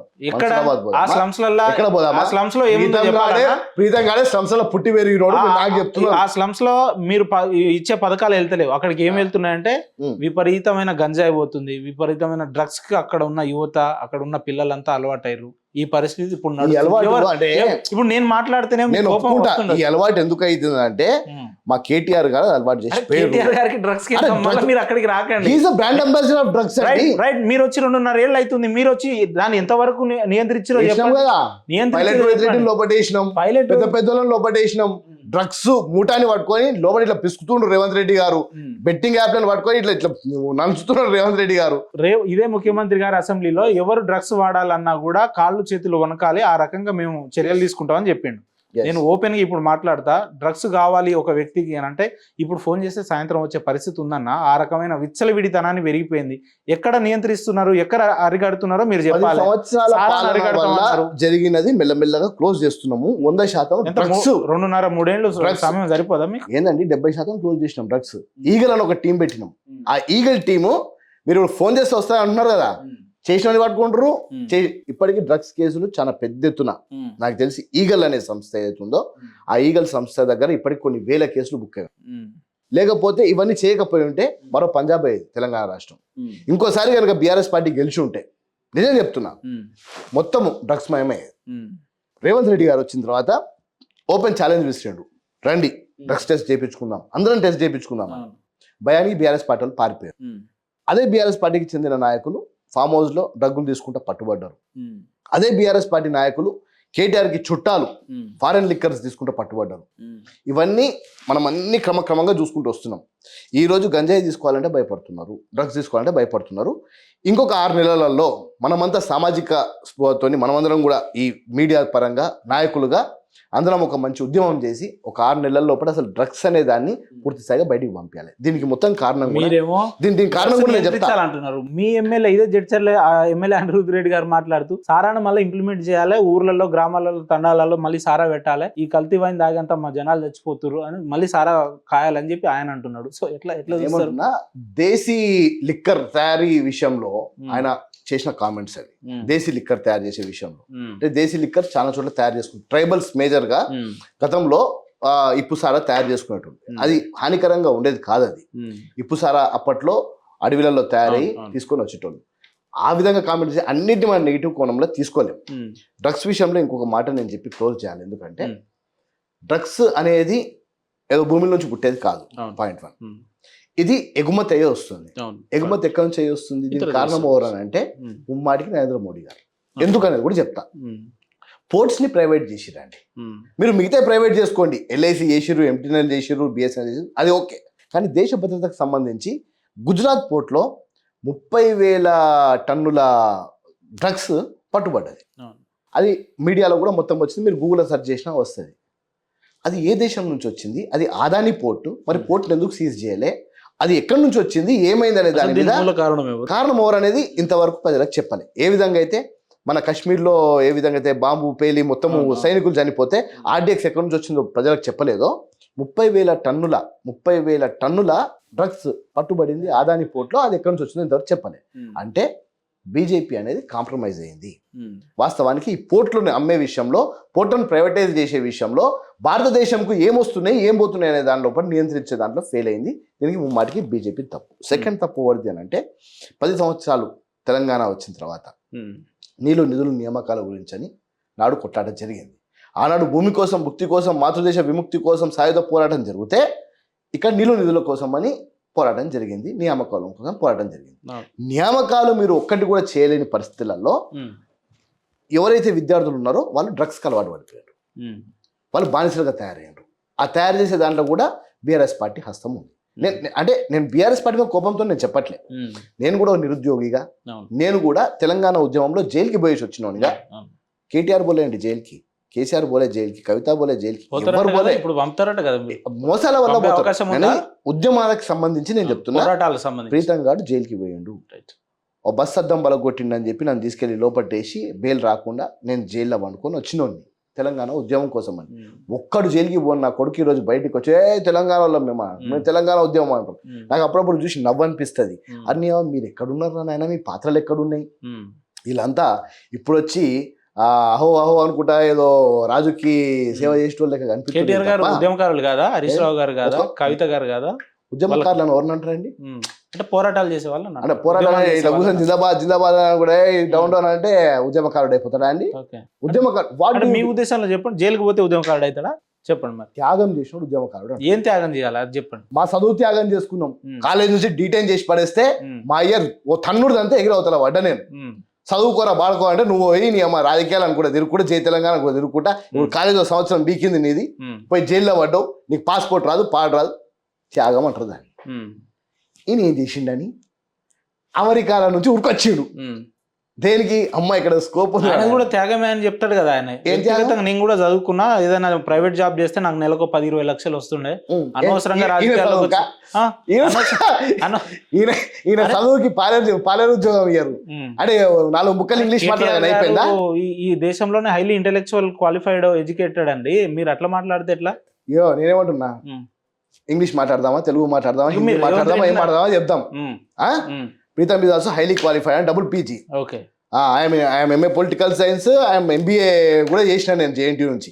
నేనేమంటున్నా, సెల్ఫ్ ప్రకటన అంటారు, సెల్ఫ్, నేను ఇంటెలెక్చువల్ సెల్ఫ్ ప్రొక్లైమ్, అది ఆ కేసు. అది కొంచెం ఇంగ్లీష్ మాట్లాడగానే ఐఎమ్ వెరీ హైలీ ఇంటెలిజెంట్ అనుకుంటే కాదు. ఇక్కడ నువ్వు నిజంగా ఇంటెలిజెంట్ అయి ఉంటే నీ శాఖ ఏముండే, మున్సిపల్ శాఖ ఉండే. మున్సిపల్ శాఖలో 10 సంవత్సరాలల్లా ఏమన్నా కొత్తతనం ఏమన్నా వచ్చిందా? అంటే నీ పాడు తెలివి ద్వారా F1 రేసింగ్ అని చెప్పి దాంట్లో స్కాములు, ఇది కాదు. సాఫ్ట్వేర్ డెవలప్ చేసిండు, టీ హబ్, ఐటీ హబ్స్ లాంటివి తీసుకొచ్చిండు, కోడింగ్ కోడింగ్ ఈయన రాసిండు, సాఫ్ట్వేర్ డెవలప్ చేసిండు. ఆర్టిఫిషియల్ ఇంటెలిజెన్స్ వచ్చింది కేటీఆర్ వల్ల. ఇట్లా కాదండి, డెవలప్ చేసిందా లేదా హైదరాబాద్ ఈ రోజు ఐటీ రంగంలో ముందుకు తీసుకుపోతుంది అంటే కారకూరు కేటీఆర్ చెప్తే షోలలో పువ్వులు పెడతాడు. రేవంత్ రెడ్డి గారి కంటే ఐఫోన్ సిరి నేనే తెచ్చిన, హలో సిరి టెల్ మీ అనగానే అది చెప్పింది కూడా బికాస్ ఆఫ్ కేటీఆర్ అని చెప్తాడు. వీళ్ళ నథింగ్ అండి, జీరో కాంట్రిబ్యూషన్ అంటున్నా. కొత్త స్టార్టప్స్ ఏవైతే ఉండేనో, నాకు దగ్గర మిత్రుడు ఉన్నాడు, నేను కర్ణాటకకి ఇన్ఛార్జ్ చేసినప్పుడు వాళ్ళకు అద్భుతమైన సాఫ్ట్వేర్ ఇది తయారు చేసారు. అది ఆధునిక జమానాలో చాలా పనికొచ్చేది. అయితే ఈయన ఐటీ మినిస్టర్ కాబట్టి ఈయన దగ్గరికి పోయి ఎక్స్ప్లెయిన్ చేద్దామని చెప్పి పోయి ప్రజెంటేషన్ ఇచ్చిందంట, ఓ 4 మిత్రులు కలిసి. అవునా, ఇది బాగుంది, మీరు ఈవినింగ్ మళ్ళీ మిమ్మల్ని పిలిపిస్తా అని చెప్పి ఈవినింగ్ ప్రైవేట్గా ఓ దగ్గరికి పిలిపించి కొంత టెక్నికల్ టీమ్ని పిలిపించి దాన్ని మొత్తం కాపీ చేసుకొని, డేటా మొత్తం కాపీ చేసుకొని వీళ్ళకి వార్నింగ్ ఇచ్చి, మీకు ఇంత ఇస్తా వెళ్ళిపోండి, ఇది మాకు వదిలేసేయండి అని చెప్పి వాళ్ళని బెదిరించింది. నా దృష్టికి వచ్చిన విషయం నేను చెప్తున్నా. ఆయనతో కూడా మీకు ఇంటర్వ్యూ అరేంజ్ చేపిస్తారా? ఈ విధంగా ఆన్ రికార్డ్ చెప్తున్నా, ఇంటర్వ్యూ అరేంజ్. కేటీఆర్ గారు నిజంగా ఈ రకమైన పని, కేటీఆర్ గారు ఎన్నో స్టార్టప్స్ ని రానియకుండా చేసిండ్రు, లేకపోతే తెలంగాణ రాష్ట్రం రూపు మారేది. ఈ రోజు మేము ఫ్యూచర్ సిటీ అని ఒక ఫ్యూచర్ గా చూసే ఒక దాన్ని ప్రయత్నం చేస్తున్నాం. ఫ్యూచర్ సిటీలో ఉద్యోగ కల్పనలు చేస్తున్నాం. మీరు ఉద్యోగ కల్పనలు ఎక్కడ చేసిరని నేను చెప్తా. చేవెళ్ళ దగ్గర మా నాదర్ కూడా ఉంటుంది, ఆడ అడిగామండి, చెప్పండి. మా దళితుల భూములు తీసుకొని ఆడ మొత్తం మీరు ఇండస్ట్రీ హబ్ చేసారు. వెల్ప్సన్ ఒక కంపెనీ ఉంటుంది, వెల్ప్సన్ పెద్ద కంపెనీ. స్టడీ చేసినట్టున్నారు బీఆర్ఎస్ పార్టీ మీద. బీఆర్ఎస్ పార్టీ కాదండి, అది మా దళితుల భూములు కదా, మా భూములు కదా, పెద్ద కంపెనీ అండి. కంపెనీ ఎంత ఉంటుంది తెలుసా? ఒక 80-90 ఎకరాలు ఉంటుంది. కంపెనీ మాత్రం ఎకరంలో ఉంటుంది. అరే మరి 80 ఎకరాలు ఉంది, 80 మందికి ఎకరం ఇచ్చుకోవచ్చు కదా, ఎందుకు ఇంత పెద్ద? ఇట్లా కేటీఆర్ గారు పార్ట్నర్ అండి, అందుకే 80 ఎకరాలు ఇచ్చుకున్నారు. దాని మీద నేను పోరాటం చేసిన, దాని మీద ఉద్యోగం చేసిన. 80 ఎకరాలు మీరు కేటాయించుకుంటారు, కంపెనీ అరెకరం కూడా ఉండదు, గుడ్డ ఉంటుంది. మిగతాదంతా ఎంజాయ్ చేస్తారు. దాంట్లో కూడా ఫామ్ హౌస్ కట్టుకుంటూ, దాంట్లో కథ ఉంది, కార్ఖాన్ ఉంది. అరే సరే పోనీ 80 ఎకరాలు ఇచ్చిన దానిలో కూడా కనీసం ఎంప్లాయ్మెంట్ ఎంత ఉండాలండి? 80 ఎకరాలు ఇచ్చినప్పుడు కనీసం 1000 మంది కన్నా ఎంప్లాయ్మెంట్ ఉండాలి కదా. మొత్తం బీహార్ నుంచి ఎంప్లాయీస్ని తీసుకొచ్చుకొని లోపల తెలంగాణకి నో ఎంట్రీ, తెలంగాణకి నో ఎంట్రీ, మొత్తం అవుట్ ఆఫ్ సిటీ నుంచి తెచ్చుకొని పెట్టుకున్నారు. అది గతంలో అట్లా వెబ్సైట్ కంపెనీ అట్లా నడిచింది. ఫ్లోర్స్ అండ్ టైలింగ్స్ అని అంటారు, దాంట్లో కేటీఆర్ గారు పార్ట్నర్. ఇట్లా ఎన్నో కంపెనీస్ని రానియకుండా చేసిందండి. అనేది ఏంటంటే ఏదున్నా రాజకీయాల సైడ్, రేపు పొద్దున ప్రభుత్వంలో ఉండమా ప్రజల తీర్పు, మేమే మొత్తం ఉంటాం, మేమే ఏకుడుగాలం పీకుడుగాలం అని నేను చెప్పా. కానీ ఉన్నన్ని రోజులు ప్రజలకి ఏదైనా మంచి చేస్తే బాగుంటుంది అనేది ఒక ఆలోచన. మీరు చెప్పిన ఉదాహరణ దానం నాగేందర్ గారికి సింక్ అవుతుంది. ఆయన కూడా అన్నాడు, నా సొంత భూములే వేరే కంపెనీ వాళ్ళకి ఇచ్చేసిన కేటీఆర్ గారు అన్నారు. అంటే ఉద్దేశపూర్వకంగా అన్నాడా, ఎట్లా? అది నిజమేనా? అది ఎట్లా? అసెంబ్లీలో ఆన్ రికార్డ్ మాట్లాడారు కదా. సో అసెంబ్లీలో ఆన్ రికార్డ్ ఎట్లా తప్పు చెప్పగలుగుతారు? మీరు డాక్యుమెంట్స్ వస్తాయని చెప్పింది దానం నాగేందర్ గారు. ఎంతో మందిని బ్లాక్మెయిల్ చేసిన అంటున్నా ఈ పార్టీ వాళ్ళు. నన్ను పార్టీ మారమని ఎన్నోసార్లు ప్రేరేపితం చేసారు. నేను లోపడేస్తాం, బయటకు రాకుండా పైసలో పైకమో అదో పదవులో ప్రీతం గాని అడ్డంగా చీల్చినా నేను సిద్ధంగా ఉన్నా. కానీ కాంగ్రెస్ పార్టీని మాత్రం నేను ఎప్పుడు పోయినా. పార్టీ మారరా జీవితంలో ఎప్పుడు కాదు. మీ తల్లి పేరు మార్చుకుంటారా అని అంటే నేను మార్చుకోను. కాంగ్రెస్ పార్టీ మాత్రం మారదు. పార్టీ మాత్రం మారరు, జీవితంలో ఎప్పుడు మారమంటున్నా. కానీ మతాలు మాత్రం మారచ్చు ప్రీతం గారు, అంతేనా? ప్రీతం గారు కాంగ్రెస్ సెక్యులర్, సెక్యులర్. సెక్యులర్ అంటే మీ ఉద్దేశంలో ఏందన్నా దానికి మీనింగ్ ఏంది? హిందూ, ముస్లిం, సిక్, ఇసాయి అందరూ ఒకటే. భారతదేశం నిర్మాణమే సెక్యులరిజం మీద ఏర్పడ్డది. భారత రాజ్యాంగం ఏ రాజ్యాంగం మీద అయితే ప్రామిస్లు చేసి ఎమ్మెల్యేలు అవుతారో, ఏ భారత రాజ్యాంగం మీద ప్రామిస్ చేసి ప్రధానమంత్రులు లెక్క కూర్చుంటారో, ఆ భారత రాజ్యాంగం ఫస్ట్ ఆర్టికల్ అన్నారు కదా. మీరు గుడికి వెళ్తారా? అందరు సెక్యులర్. ప్రీతం గారు గుడికి వెళ్తారా? మొన్ననే పెద్ద హోమం కూడా చేయించారు. మసీద్కి వెళ్తారా? మసీద్ కూడా వెళ్తా. చర్చిలోకి వెళ్తారా? చర్చికి కూడా వెళ్తా. చర్చ్ అంటే అది రెగ్యులర్ వెళ్తుంటారు కానీ గుడికి రెగ్యులర్ వెళ్ళడానికి అనేది ఏం లేదు. రెగ్యులర్ వెళ్ళేది అనేది ఏం లేదు. మీరు గుడికి వెళ్తారు? గుడికి కూడా వెళ్తా, అందులో నో డౌట్. ఎస్. ఇప్పుడు నిన్న శ్రీరామనవమి జరిగింది కదా, ఎక్కడన్నా గుడికి పోయిన ఫోటోలు ఉన్నాయా? అరే ఫోటో ఆర్డర్ ఏందండి, నేను కళ్యాణం చేయించిన. మీరు ఇక్కడ ఒకసారి కెమెరామెన్ గారు జూమ్ చేసుకోండి, జూమ్ చేసుకోండి. కళ్యాణం చేయించిన లేదు మరి ఏది. అరే వాట్ ఇస్ దిస్? మేము విన్నదానికి మీరు చెప్పేదానికి చాలా వ్యత్యాసం ఉంది, అందుకే అడుగుతున్నా ఈ మాట. ఎవరు? నేను ఇప్పుడు ఆన్ రికార్డ్ నేను మీకు మొన్ననే శ్రీరామనవమి ఎన్ని రోజులు అవుతుంది? 2 రోజులు అవుతుంది కదా, 2-3 రోజులు అవుతుంది అంతే. శ్రీరామనవమి ఒక్క నిమిషం. ఇన్స్టాగ్రామ్ మీరు వెళ్తారు అయితే గుడికి?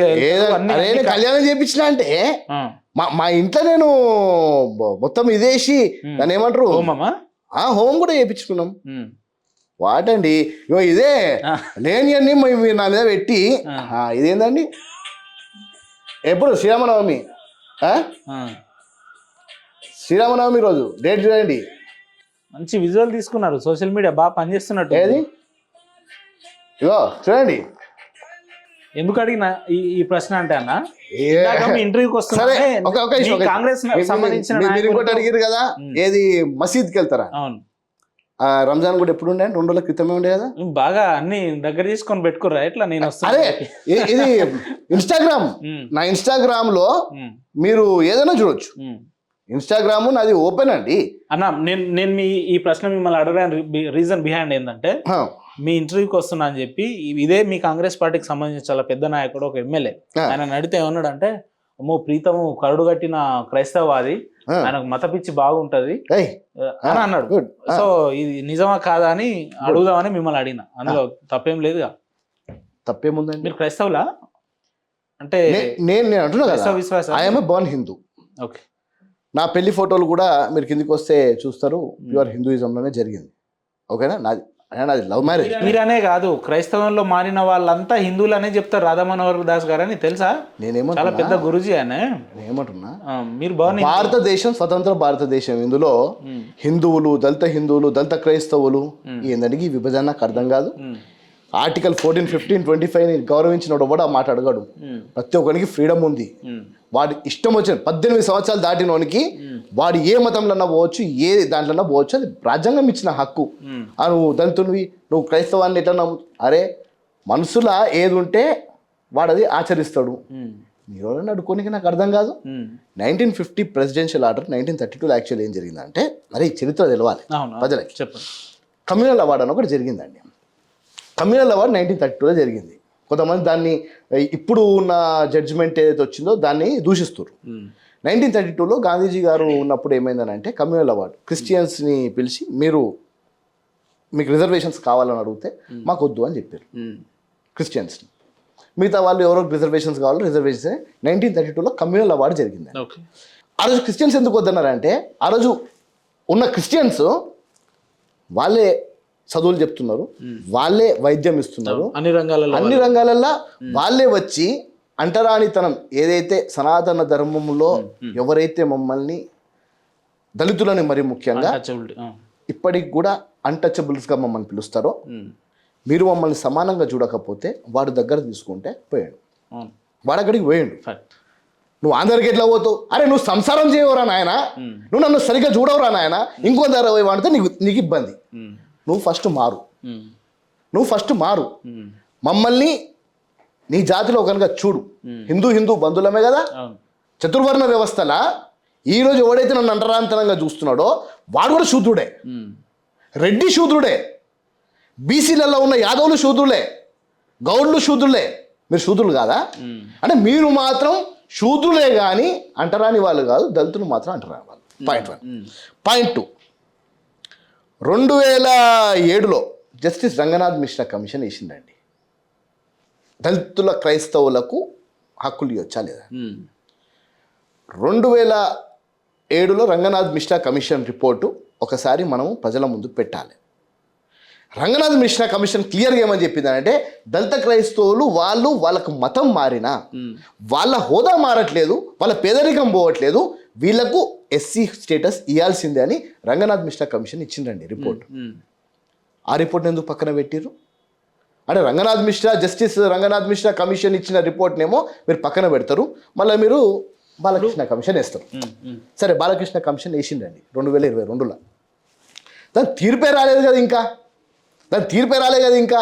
అది రాకముందుకే ఒక కేసుని ఆధారం చేసుకొని ఒక్క అంశాన్ని ఆధారం చేసుకొని సుప్రీంకోర్టు ఆ తీర్పు ఏదైతే హైకోర్టు ఇచ్చిందో దాన్ని స్టేట్మెంట్ ఇచ్చింది. దాన్ని పట్టుకొని మీడియా సంస్థలు పూర్తి స్థాయిగా ఇక అయిపోయింది, ఈ దళితులు అయిపోయారు, దళిత క్రైస్తవులు అయిపోయారు, ఒక ఫియర్ క్రియేట్ చేసే ప్రయత్నం చేస్తున్నారండి. చర్చిల మీద దాడి చేసినా, పాస్టర్ల మీద దాడి చేసినా, మనం మర్డర్ చేసినా చూపెట్టని ఈ మీడియా సంస్థలు ఒక కేసుని ఆధారం చేసుకొని ఆ కేసు ద్వారా తీర్పిచ్చేసరికి దాన్ని మొత్తం డప్పు డోరులు పెట్టుకొని కేవలం ఇది దళితుల మీద దాడి, దీన్ని కూడా పూర్తి స్థాయిగా అంటే మాకు స్వేచ్ఛ లేదు బతకటానికి. క్రిస్టియన్ అని ఎవరినంటారండి? సరే చెప్పండి, హూ ఇస్ ఎ క్రిస్టియన్? నేను బాప్టిజం సర్టిఫికేట్ తీసుకుంటే నేను క్రిస్టియన్నా? లేకపోతే నేను కేవలం చర్చికి పోతే నేను క్రిస్టియన్నా? లేకపోతే నేను జీసస్ క్రైస్ట్ ఫోటోని ఇంట్లో పెట్టుకుంటే క్రిస్టియనా? నువ్వు నన్ను ఏ విధంగా నేను క్రిస్టియన్ అని చెప్పగలుగుతావు చెప్పు. నేను మంచోడిని అని చెప్పడానికి నేను 10 గుణాలు చెప్పుకోవాలా? అంటే నా ఇంట్లో కేవలం వెంకటేశ్వర స్వామి ఫోటోనో, కృష్ణుని ఫోటోనో, శివుని ఫోటోనో పెట్టుకుని నేను హిందూనా? Who are you to decide? నేను స్వతంత్ర భారతదేశంలో ఉన్నా, స్వతంత్రంగా నేను ఎవరి ఫోటోనో పెట్టుకుంటా. సనీ లియోని పెట్టుకుంటా, వెనకాల సనీ లియోని పెట్టుకుంటే నాకు సనీ లియోని దేవత. ఇప్పుడు మీరు బాన్ హిందూ అన్నారు కదా, కన్వర్టెడ్ క్రిస్టియన్ అన్నారు. ఒక నిమిషం, మీ సర్టిఫికేట్ లో ఏమని ఉంటుంది? నేనేమంటున్నా, ఐఎమ్ ఇండియన్ హిందూ. నా దాంట్లో చెప్పండి, ఎస్సీ మాదిగా అనేది నాది ఉంటుంది. కానీ కన్వర్టెడ్ క్రిస్టియన్స్ అని అంటారు కదా, వాళ్ళ దాంట్లో బీసీసీ అని అంటారు కదా, దాంట్లో ఏముంటుంది తెలుసా? Scheduled caste converted to Christian అని ఉంటుంది.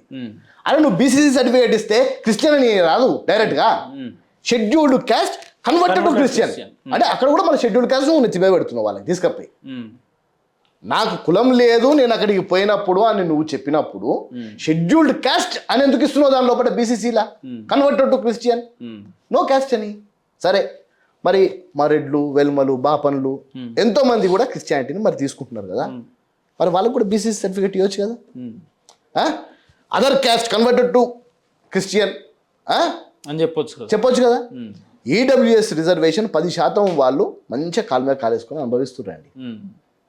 మేము అనుభవించే కొంచెం రిజర్వేషన్స్ వల్ల వాడు నచ్చి ఓ మతం దిక్కు చూస్తే నువ్వు అక్కడ చూడొద్దు, నువ్వు ఇక్కడనే ఉండాలని చెప్పి ఈరోజు వారి బలవంతం అంటున్నాను. ఇది నువ్వు బలవంతంగా సంసారం చేయించుకుంటున్నావు.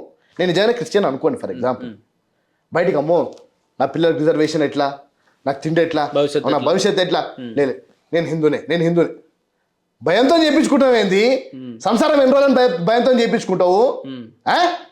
నీ ఇంట్లో ఒక బయట చూస్తుందనంటే నువ్వు చేతగానే ఉంది కదా. అసలు ఎందుకు మారాలి, మతం ఎందుకు మారాలి అంటున్నా. ఇప్పుడు మీరే అన్నారు మా పేరెంట్స్ హిందూ కానీ నేను క్రిస్టియన్ అని మీరే అన్నారు. అసలు ఎందుకు మారాలి? నేను చెప్పలేదండి, ఐఎమ్ బర్న్ హిందూ. నేను కాంగ్రెస్ పార్టీగా నేను నేర్చుకున్నది సెక్యులరిజం నేర్చుకున్నానండి నా లైఫ్ లో మొత్తం. మీరు ఎట్లా అంటారు? ఆయన ప్యూర్ బుద్ధిస్ట్ కూడా. నాకు పెళ్ళైంది, పిల్లలు కూడా నా పిల్లలే కానీ సంసారం నేను మా భార్యతో చేయలేదు అన్నట్టు అంటున్నారు. అట్లా కాదు, నేను చాలా క్లియర్ గా you are born Hindu. I am born Hindu. ఇప్పుడు I love Buddhism. ఎందుకు అంబేద్కర్ గారు అనుసరించారు కాబట్టి బాబాసాహెబ్ అంబేద్కర్ ఏం చెప్తే నేను అది ఫాలో అవుతున్నా. నేను pure Buddhism, I'm Buddhist major గా. మీరు బుద్ధిస్ట్, ఐఎమ్ ప్యూర్ క్రిస్టియన్ కాదు. మీరు క్రిస్టియన్ కాదు, క్రిస్టియన్ ముస్లిము ఇదని కాదండి. నేను చూపించిన నా ఇంట్లో కిందనే మీరు క్రిస్టియనా కాదా? మీరు భగవద్గీత పెద్ద ఎత్తున హోమాలు చేసుకున్నాను. నేను అదే విధంగా I'm Christian, I'm Muslim, I'm Hindu, I'm Buddhist, I'm secular. ఈ లోకంలో ఉన్న మతాలన్నీ 100% నావే. 100% మీరు అని సరే. ఇప్పుడు మీకంటూ ఒక వ్యక్తి 100% నావే ఉంటది కదా, అది దేని ఫాలో అవుతుంది అంటున్నా. నేనేమంటున్నా, నేను హిందూయిజం కి లవ్ చెప్తున్నా, క్రిస్టియన్ కి లవ్ చెప్తున్నా, కానీ క్రిస్టియన్ కి ముస్లిం కి లవ్ చెప్తున్నా. లవ్ యూ టు అని చెప్పిన వాళ్ళంతా అందరినీ లవ్ చేసుకుంటాం. నేనేది చాలా క్లారిటీగా నేను క్రిస్టియానిటీని కొన్ని విషయాలు ఇష్టపడుతుంది. ఎందుకంటే నాకు చదువుకుని సెంట్ జోసెఫ్. అట్లా చెప్పండి. నేను సెంట్ జోసెఫ్లో చదువుకున్నా. క్రిస్టియానిటీ కొన్ని విషయాలు నాకు నచ్చుతాయి, ముస్లింలో చాలా విషయాలు నచ్చుతాయి. క్రిస్టియానిటీలో కొన్ని కొన్ని నాకు చెప్పండి. చదువు అద్భుతంగా ఉంటుందండి. మా మిషనరీస్లలో చదువు అద్భుతంగా ఉంటుంది, డిసిప్లిన్ అద్భుతంగా ఉంటుంది. క్రిస్టియన్ స్కూల్స్లలో వేస్తే పిల్లలకు ఇంగ్లీష్ అనేది చిన్నప్పటి నుంచే చాలా హై లెవెల్లో పోతుంది. ఓ డిసిప్లిన్డ్ వేలో ఓ మూమెంట్ అవుతుంది, డిసిప్లిన్ వేలో మూమెంట్ అవుతుంది. ప్రేమను ప్రీచ్ చేస్తారు, క్రిస్టియానిటీలో చదువు ప్రేమను ప్రీచ్ చేస్తారు, అద్భుతంగా ఉంటుంది. ముస్లిమ్స్లో కొన్ని చాలా నచ్చుతాయండి, యూనిటీ నచ్చుతాయి. మీ హిందుత్వంలో ఏది నచ్చదు? అదే హిందుత్వంలో కొన్ని కోపాలు వచ్చినా కూడా మాకు నచ్చేది ఏంటంటే హిందుత్వం అనేది అదొక కులం కాదు. ఒక్కసారి మీరు హిందుత్వాన్ని అనుసరిస్తే చరిత్ర ఏందో తెలుస్తుంది, సంస్కృతి సాంప్రదాయాలు ఎలా, పెద్దవాళ్ళని ఎలా గౌరవించాలో తెలుస్తుంది, లేదంటే మనం ఏ విధంగా గౌరవప్రదంగా ముందుకు నడుచుకోవాలో తెలుస్తుంది. అందుకే ఆమె బర్న్ హిందూ. నాకు సంస్కృతి సాంప్రదాయాలు నేర్పించిందే నా హిందూ సమాజం, నేను కాదనట్లేదు అది. కానీ అదే సమాజం నన్ను అంటరాని వానిగా చూసింది, అదే సమాజం నేను మంత్రాలు చదివితే నన్ను నాలుక కోసింది, అదే సమాజం నేను మంత్రాలు వింటే చెవులలో శీసం పోసింది. నేను కాకపోయినా నా తాత, నా తాత కాకపోయినా నా ముత్తాత అనుభవించింది. అనుభవించిన తర్వాత నేటికి కూడా మీరు చెప్పే మనవాదంలో ఉన్నాయి. ఇప్పుడు మనం మనవాదంలో లేం, భారత రాజ్యాంగంలో ఉన్నాం. డాక్టర్ బిఆర్ అంబేద్కర్ రాజ్యాంగంలో 7 మనవాదం లేదు. మీరు ఎక్కడ అంటున్నారండి? మనవాదం ఉందా? ఏడో లేదండి, మనవాదం ఉందా అంటున్నా. బీజేపీ పార్టీ ఉన్న ద్వారా మనవాదం ఉంది. ఓకే, బీజేపీ పార్టీ ఉన్న ద్వారా మనవాదం ఉంది. మనవాదం లేదే పెద్ద స్టేట్మెంట్ ఎందుకు ఇచ్చారు మీరు? బీజేపీ మనోధర్మశాస్త్ర పార్టీ అండి, చాలా క్లారిటీగా. మాది అంబేద్కర్ వాదం, వాళ్ళది మనువాదం. మనువాదం ఎందుకు ఉందని అంత గట్టిగా చెప్తున్నాను అంటే, రాష్ట్రపతి స్థాయిలో కూడా ఇప్పటికి కూడా వాళ్ళు అంటరానితనాన్ని అనుసరిస్తారు. పూరి టెంపుల్కి పోయినప్పుడు ఏం జరిగిందో మనం చూసినాం. కొత్త పార్లమెంట్ భవనం ఓపెన్ అయినప్పుడు ప్రెసిడెంట్ ఆఫ్ ఇండియాతో ఏం జరిగిందో మనం చూసినాం. ఇది వీళ్ళ మనసులో, వీళ్ళ బ్లడ్లో ఉంటుంది పూర్తి స్థాయిగా.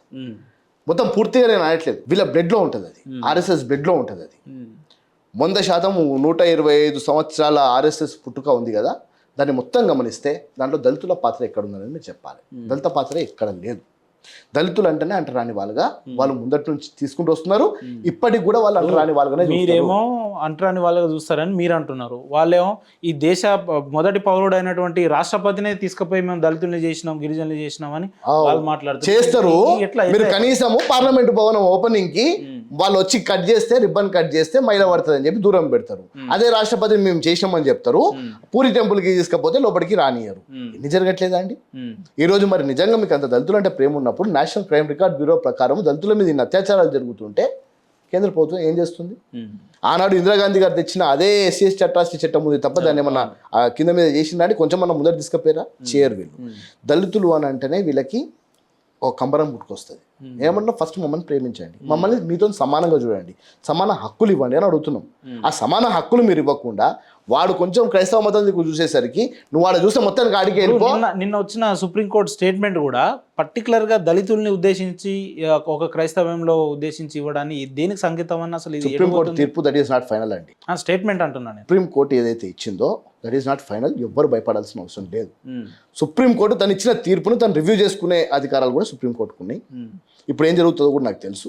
దీని తర్వాత అసలు ఎందుకు జరిగింది, దేనికి జరిగింది, కేరళ ఎన్నికలు వస్తున్నాయి, నేను క్లారిటీగా చెప్తానండి. ఏ ముసుగులో గుదులాటే ఉంది మీ దగ్గర ఉండదు అట్లా చాలా క్లారిటీగా. సుప్రీంకోర్టు తీర్పు వెనకాల బీజేపీ హస్తం ఉంది. కేరళ ఎన్నికలు నేను చెప్తున్నా అంటే వర్గీకరణకు సుప్రీంకోర్టు తీర్పు ఇవ్వగానే నరేంద్ర మోడీ జిందాబాద్, నరేంద్ర మోడీ చేసిండు అరే ఈ తీర్పు వస్తే మాత్రం కాదా? నేను చెప్తున్నా, కేరళ ఎన్నికలు, కేరళలో క్రిస్టియన్స్ ఎక్కువ, దళిత్ క్రిస్టియన్స్ తాదాదు మహా ఎక్కువ. మీరు ఇప్పుడు గమనించండి, కరెక్ట్ కేరళ ఎన్నికలలో బీజేపీకి స్పేస్ లేదు, స్పేస్ లేదు. దూరదాం అనుకుంటుంది, అక్కడి నుంచి ఇక్కడ దూరదాం అనుకుంటుంది, బొక్క లేదు. నరేంద్ర మోడీకి అర్థం కాలే ఏం చేయాలో. ఆడికి కేరళం అంటూ ఎవ్వరు పట్టించుకోవట్లేదు. ఇక ఏమైంది, వెళ్ళ ఈ పాత కేసు తీసిరు. ఇది వాస్తవానికి ఈ కేసు నిల్చోదు కూడా. ఏదైతే ఆనంద్ గారు వేసిన కేసు ఉందో, ఆయన 12 సంవత్సరాలు సంఖ్యల బైబిల్ పెట్టుకొని ఆయన క్రిస్టియన్ అని చెప్పిన తర్వాత ఆయనకు ఎస్సీ సర్టిఫికేట్ వర్తించదు. ఆల్రెడీ హైకోర్టు తీర్పిచ్చింది. నువ్వు తీర్పిస్తావా అని చెప్పి సుప్రీంకోర్టుకి పోయాడు. క్లారిటీగా ఒకవేళ ప్రీతం గారు కూడా ఆమె క్రిస్టియన్ అంటే నా అంతకు నేను పోతే బీసీసీ సర్టిఫికేట్ తీసుకుంటా, ఎస్సీ సర్టిఫికేట్ హ్యాండ్ ఓవర్ చేస్తా, చేసి బీసీసీగా ముందడికి పోతా, ఓ జనరల్ నాయకుడికి లెక్క నేను మూమెంట్ అవుతా. నేను 12 సంవత్సరాలు ప్రీచ్ చేస్తున్నా అని చెప్పిన పాస్టర్ ఆనంద్ గారు ఓడిపోయి మళ్ళీ సుప్రీంకోర్టు దాకా పోయాడు. ఆ కేసులో అరే నువ్వే ఒప్పుకుంటున్నావు కదరా నువ్వు క్రిస్టియన్ అని, మరి నీకు అట్రాసిటీ ఎట్లా వర్తిస్తుంది అని సుప్రీంకోర్టు తీర్పు రెడీగా ఉంది. ఇది నరేంద్ర మోదీ గారికి దొరకగానే దీన్ని ఈ విధంగా తీర్పు ఇచ్చేసి ఏది దళిత క్రైస్తవులకు రిజర్వేషన్ వర్తించదు. కేరళ ఎన్నికలు దళిత క్రైస్తవులు హై క్రిస్టియానిటీ, ముస్లిము ఇస్లాము ఇవే ఉంటాయి అక్కడ. ఆడ ఇక క్రిస్టియానిటీలో ఇస్లాంలో కూడా క్రిస్టియానిటీ ఉంది తెలుసా మీకు. ఆడ దళితులలో దళిత ముస్లిమ్స్ కూడా ఉంటారు ఆడ, ఇంకా ఇక్కడ కానీ తక్కువ. కానీ కేరళ ఎన్నికలను దృష్టి పెట్టుకొని ఇప్పుడు ఏవైతే చెప్తున్నా, ఏ విధంగా అయితే పరేడ్ గ్రౌండ్కి వచ్చి మన దగ్గర మందకృష్ణ మాదిగతో మీటింగ్ పెట్టించి మాదిగలను ఎందుకు తీసుకుపోవటానికి ఓ 7 మంది జడ్జిలతోని ఓ ధర్మాసనం ఏర్పాటు చేసి వర్గీకరణ మీద ఎట్లయితే ఇచ్చిండో ఇది ఎట్లన్నా ఇవ్వాల్సిందే. దళిత క్రైస్తవులకు 80% ఇవ్వాల్సిందే. 2007 రంగనాథ్ మిశ్రా కమిషన్ 2007 రిపోర్ట్ దాని ఆధారంగా ఇవ్వాల్సిందే. ఇప్పుడు బాలకృష్ణ కమిషన్ రిపోర్టు ఇప్పుడు వస్తుంది, ఆ రిపోర్ట్ కూడా ఇదే చెప్తుంది. నాకు నమ్మకం ఆ రిపోర్ట్ కూడా ఇదే చెప్తుంది. ఎందుకంటే భారత రాజ్యాంగం ఆర్టికల్ 14 లిబర్టీ ఈక్వాలిటీ ఏవైతే ఉన్నాయో 14, 15, 25, 13 ఈ ఆర్టికల్స్ అన్ని ఏం చెప్తున్నాయంటే స్వేచ్ఛ, నువ్వు ఎటువంటి భయాలకు గురి కాకుండా ఈ దేశంలో నువ్వు బతికే స్వేచ్ఛ నీకు ఉందని చెప్తుంది. ఇష్టం వచ్చిన మతంలోకి పోవచ్చు అని చెప్పి చెప్తుంది. దాన్ని పట్టుకొని 1950 ప్రెసిడెన్షియల్ ఆర్డర్ని పక్కన పెట్టే ప్రయత్నం 100% జరుగుతుంది. ఇప్పుడు ఏం జరుగుతుంది, కేరళ ఎన్నికలు జరుగుతున్నాయి కదా, ఏం భయపడేది లేదు, నేనున్నా 7 మంది జడ్జిలతో కూడుకున్న కమిటీని వేస్తున్నా అని చెప్పి అది డిక్లేర్ చేస్తాడు. అది చేసి నేనున్న దళిత క్రైస్తవులకు అని చెప్పి ప్రయత్నం చేస్తాడు. ఇదే జరుగుతుంది. మన ఎన్నికల ముందు జరగలేదా చూడలే సినిమా, సేమ్ సినిమా ట్రైలర్ మారింది, అంతకంటే ఎక్కువేంలే. ఇక్కడ మాదిగలతో చేసింది, కేరళలో దళిత క్రైస్తవుల ద్వారా ఓట్లు పొందే అంటే ఇది కేరళకు సంబంధించిన ఇంపాక్టే తప్ప దేశంలో అందరు దళిత క్రైస్తవుల మీద కాదన్నట్టు. కేవలం ఆనంద్ గారి కేసు మీద వచ్చిన తీర్పు. ఆ తీర్పులో చెప్పుకుంటూ నేను క్రైస్తవుని అని చెప్పి డిక్లేర్ చేసుకున్న తర్వాత నీకు అది వర్తించదు. ఎస్సీ ఎస్టీ అట్రాసిటీ కేసులు కానీ వాటికి వచ్చే ఫలాలు కానీ నీకు వర్తించవు when you have already declared as Christian. కానీ చాలా మంది మందారా సుమారు నేను చెప్పగలుగుతా ఓ 20 నుంచి 30% మంది దళితులలో దళిత క్రైస్తవులు ఉంటారు. దళిత క్రైస్తవులు అంటే వాడు అదే అంటరాంతరంలో ఉంటాడు. క్రైస్తవత్వంలో పోగానే వానికి ఇమీడియట్గా మిషనరీ నుంచి ఒక ఇల్లో ఒక కారో వానికి ఇచ్చి వానికి హోదా ఇచ్చి చేసేది లేదు. ఇక్కడ కూడా కింది స్థాయి. ఇక్కడ నన్ను గుడికి రానియట్లేదు, నన్ను బడికి రానియట్లేదు, నన్ను సమానంగా చూడట్లేదు ఈ సమాజం అని చెప్పి ఏ సమాజం అయితే కొంచెం ప్రేమ చూపిస్తుందో ఆ సమాజం. అంటే వాస్తవానికి కూడా ఇప్పుడు చాలా మంది పిల్లలు ఏం తెలియకుండా అట్రాక్షన్ అవుతారు, చిన్నతనంలో ప్రేమలో పడతారు అంటారు చూడండి, ఇన్ఫాక్చుయేషన్ అంటారు. ఇక్కడ కూడా ఓ దళితుడు అనేటోడు ప్రేమ దొరికే క్రమంలో ప్రేమ ఉన్న దగ్గరికి అటు చూస్తున్నాడు. చూసాక నువ్వు అక్కడ చూస్తే ఇంకేం లేదు నీ కథ నేను చూస్తా అన్నాడు. బరి తెగించినట్టు పోరా బై నీదేంది కథ, నేను బీసీసీ తీసుకుంటా పోని వాడు వెళ్ళిపోతాడు. వాడినిగా పిండి పిప్పి వేసినాం అనుకో ఏమైతే తెలుసా, ఇంటర్నల్గానే వానికి ద్వేషం పెరుగుతుంది. వాడు వదిలిపోలేడు. అట్లనే వాడి మనసులో ఉన్న యేసుక్రీస్తు నువ్వు తీయలేవు బలవంతంగా సంసారం చేస్తున్నట్టు. వాడు ఇంటర్నల్గానే కుమిలి వాడు ఉగ్రవాది తయారవుతాడు, ఉన్మాది తయారవుతాడు. వాడు స్వేచ్ఛగా బ్రతికే ఇది మనకు రాజ్యాంగం ఇచ్చిన తర్వాత ఆ కోర్టు కేసు తీర్పు రాగానే ఓ నాయన అన్ని టీవీలు అన్ని ఛానళ్ళు డబ్బ అయిపోయింది, ఇక మొత్తం అయిపోయింది, ఇక దళితులు అక్కడికి పోతే కథమే అనే ఒక భయాందోళన క్రియేట్ చేసిండండి. అనేది నేను భయంతో బతకాలా ఈ దేశంలో, నా దేశం ఈ దేశంలో నేను అందరితో సమానం, నాకు ఆ సమాన హక్కులు మా బాబాసాహెబ్ అంబేద్కర్ మా రాజ్యాంగంలో పొందుపరిచిండు. మీరు నాకు అర్థం కాదు చేయడానికి.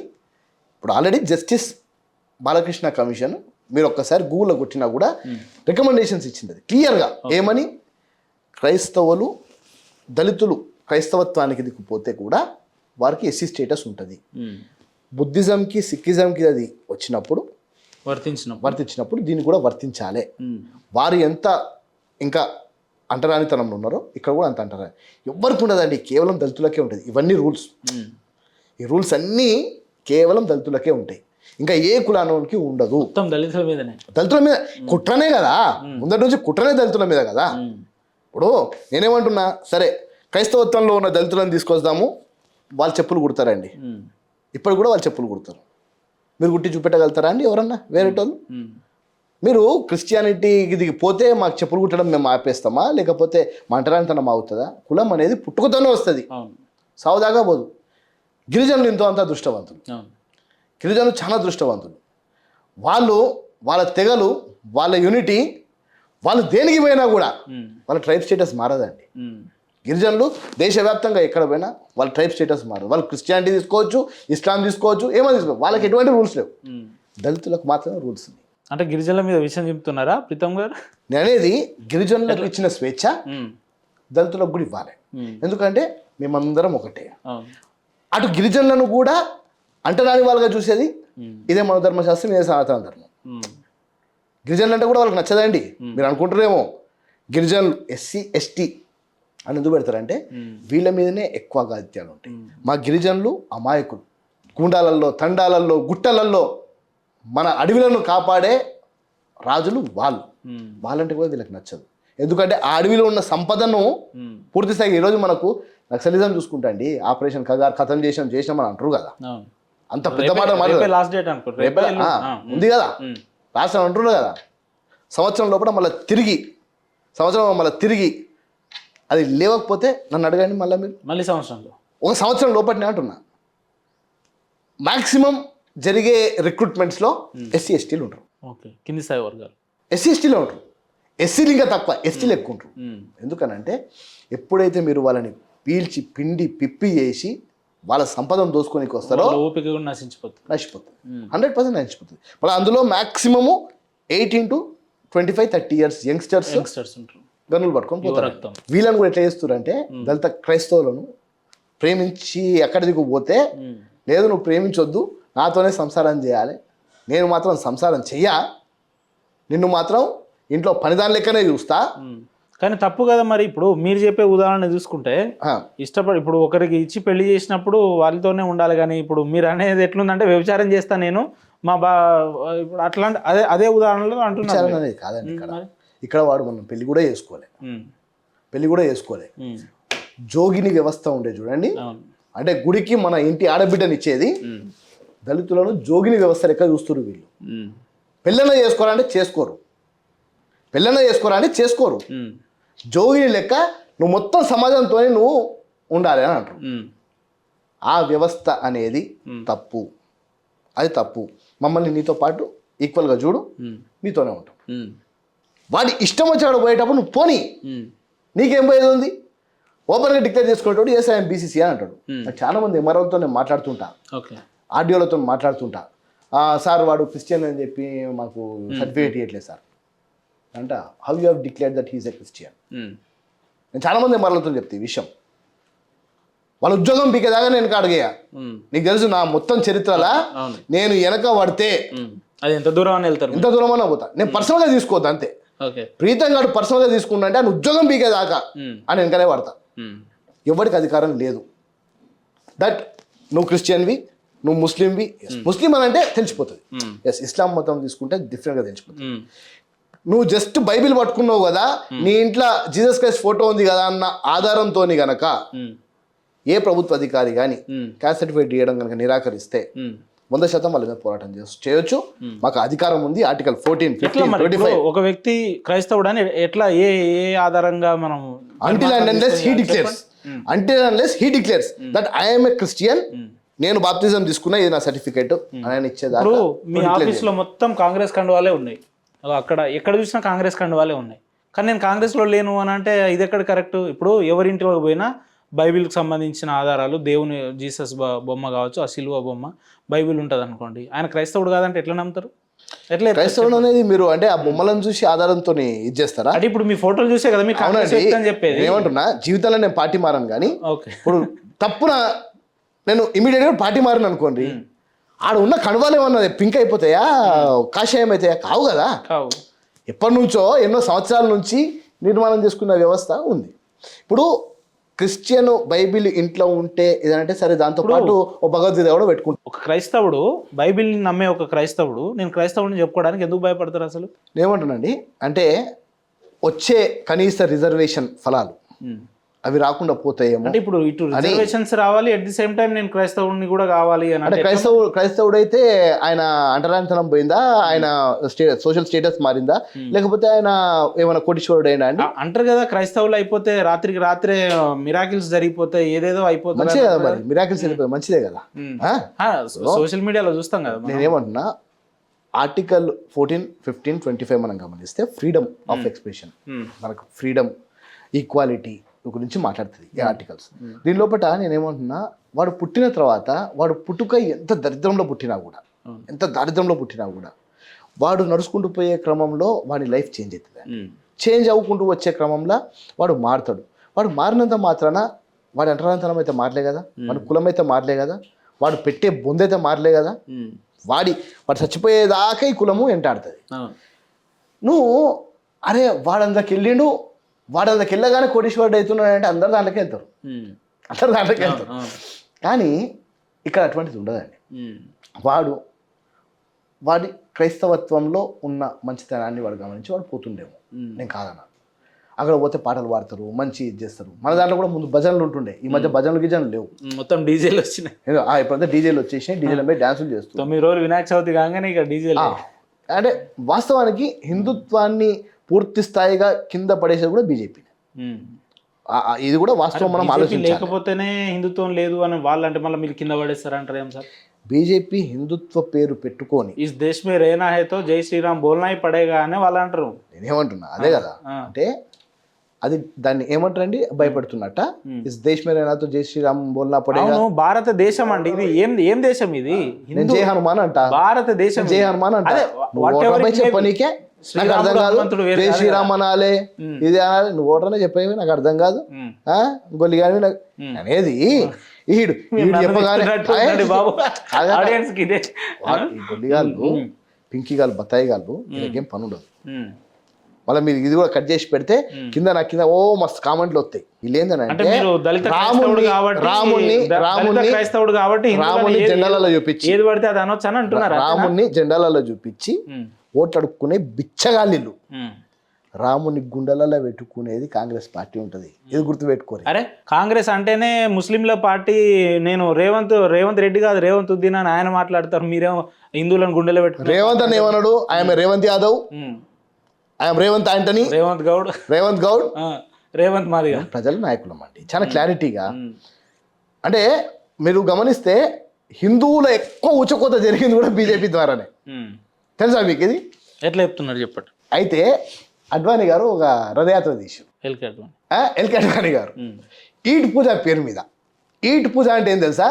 ప్రతి ఒక్క గ్రామం నుంచి 2 ఇటుకలు పూజ చేసుకొని నెత్తి మీద కట్టుకొని మూట అయోధ్యకి రండి, బాబరీ మసీద్ మనం కూలగొట్టి అక్కడ రామ మందిరం నిర్మాణం చేద్దాం. ఏమన్నా పాపం హిందువులు మీకు తెలుసు కదండి, అమాయకులు మనం అంతా. మాక్సిమం మళ్ళీ SC STలు ఎందులో కూడా రాముని మందిరం కడుతున్నాం, మనం తీసుకుపోయిన ఇటుకలతో కడతారంట అని ప్రతి ఒక్క ఊరు నుంచి 2 ఇటుకలు నెత్తిగా పట్టుకొని కొంతమంది నడుచుకుంటా, కొంతమంది ట్రైన్లా, చాలా మంది వెసులు పడుతుంది పోయారండి. ఆడ అప్పటికే బాబరీ మసీద్ ఉంది, అక్కడ ముస్లిం పాపులేషన్ ఎక్కువ ఉంది.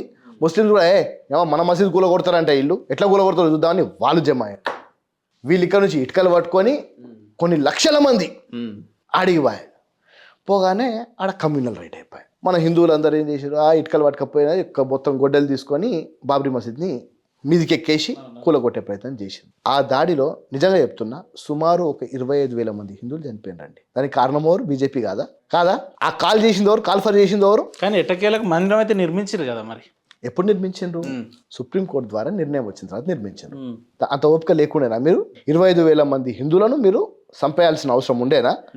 ఊళ్ళలో నుంచి పిలిపించి అమాయక ప్రజలను 2 ఇటుకలు తెమ్మని చెప్పి. దీని కారణం బీజేపీ అంటారు మీరు? 100% బీజేపీనే కదా. మరి ప్రీతం గారు ఒక కార్యక్రమం తీసుకున్నాడు, అనాలోచిత కార్యక్రమం తీసుకున్నాడు, నా మీద నమ్మకంతో 100 మంది వచ్చి చచ్చిపోయారంటే ఎవరు బాధ్యులు? నేను కాదా? ఈరోజు నిజంగా కూడా దేశానికి పట్టిన దరిద్రమే బీజేపీ. 25,000 మంది ఆత్మలు ఘోషిస్తున్నాయి. శ్రీరాముడు ఏడుస్తున్నాడు. ఆ సౌండ్స్ మీకు వినిపిస్తాయి. మరి వినిపించవా? ఈ రోజు కూడా అంటరానితనం అనుభవిస్తున్నాం కదా, వినిపిస్తాయి కదా. ఈ బీజేపీ అనేది కేవలం హిందుత్వ పేరు మీద రాజకీయం చేయడానికి తప్ప నిజంగా హిందుత్వం అంటే వీళ్ళకి ప్రేమ లేదు. నిజంగా వీళ్ళకి ప్రేమ లేదు. ఈ ప్రేమ ఉండుంటే బాగుండేది, ప్రేమ ఉండుంటే మా ఎవరు ప్రేమ ఉండేది, మేము కూడా నమ్ముతుండే. బీజేపీని నిజంగా మీరు ఎక్కడన్నా అనుకోండి, దళితులు బీజేపీ దిక్కు పోరండి. ఎందుకు పోరు?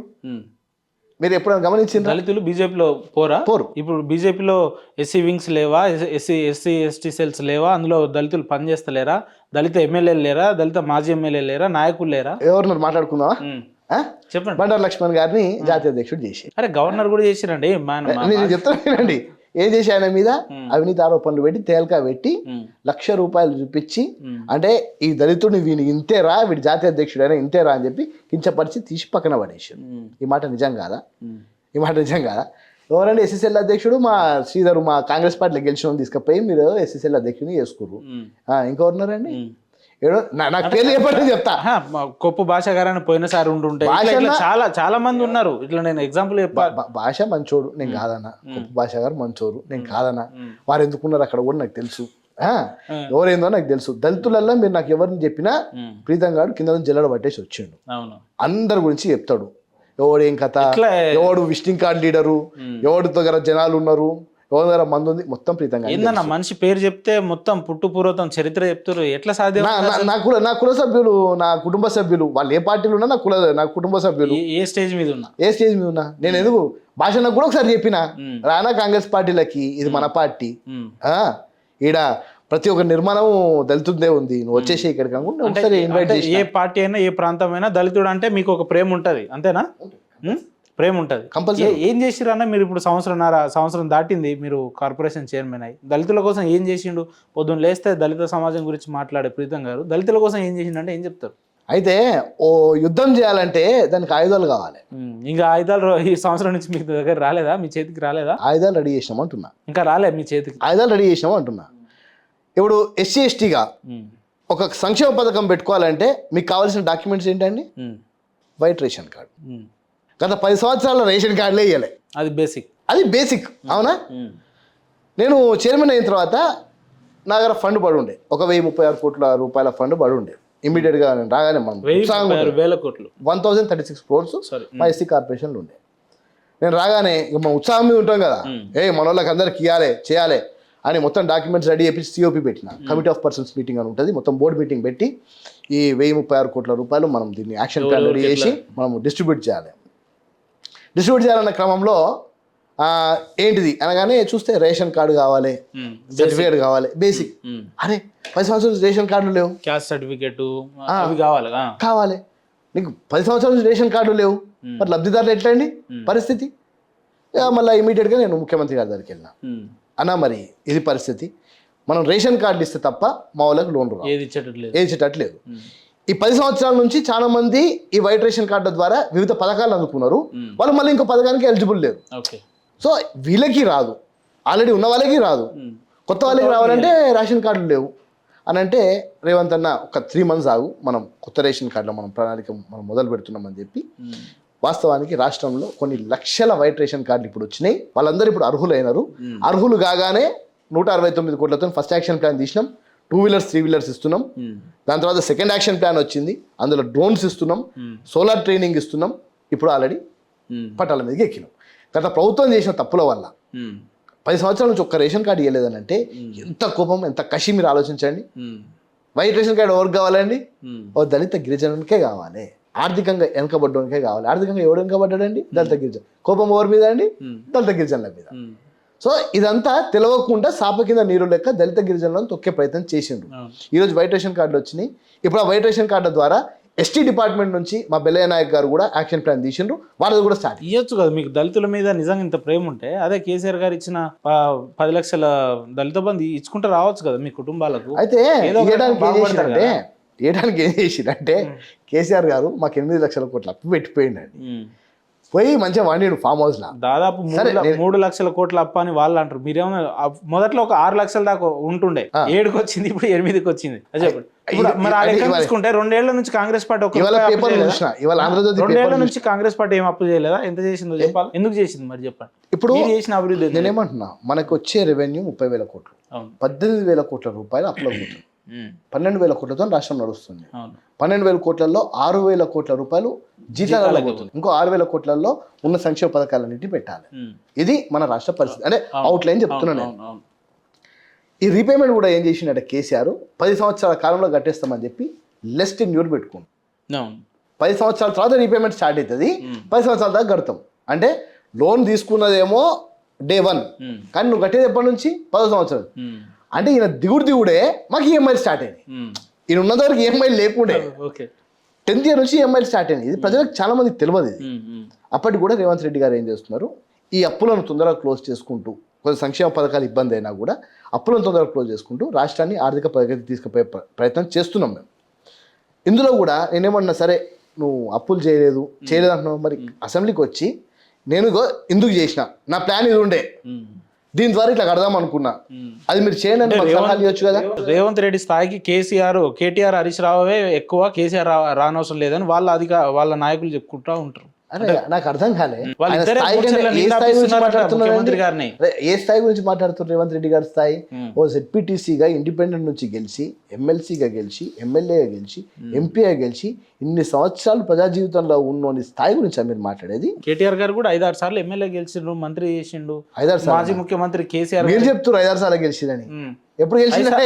5 సార్లు గెలిచిందండి కేటీఆర్ గారు 5 times ఎమ్మెల్యే. మీరు ఇప్పుడు నేను లైన్ లో ఉంటా, మీరు చూసుకోండి ఎప్పుడెప్పుడు గెలిచిండు మీరు దానికి క్రమం గమనించండి. ఎన్ని ఉన్నతం గెలిచిండో గమనించండి. అంటే ఏ లెక్కలు ఇప్పుడు 4th టైం 2014, 18, 20 ఎక్కడ గెలిచిండండి? 5 సార్లు అండి. ఒకసారి మీరు కొట్టండి.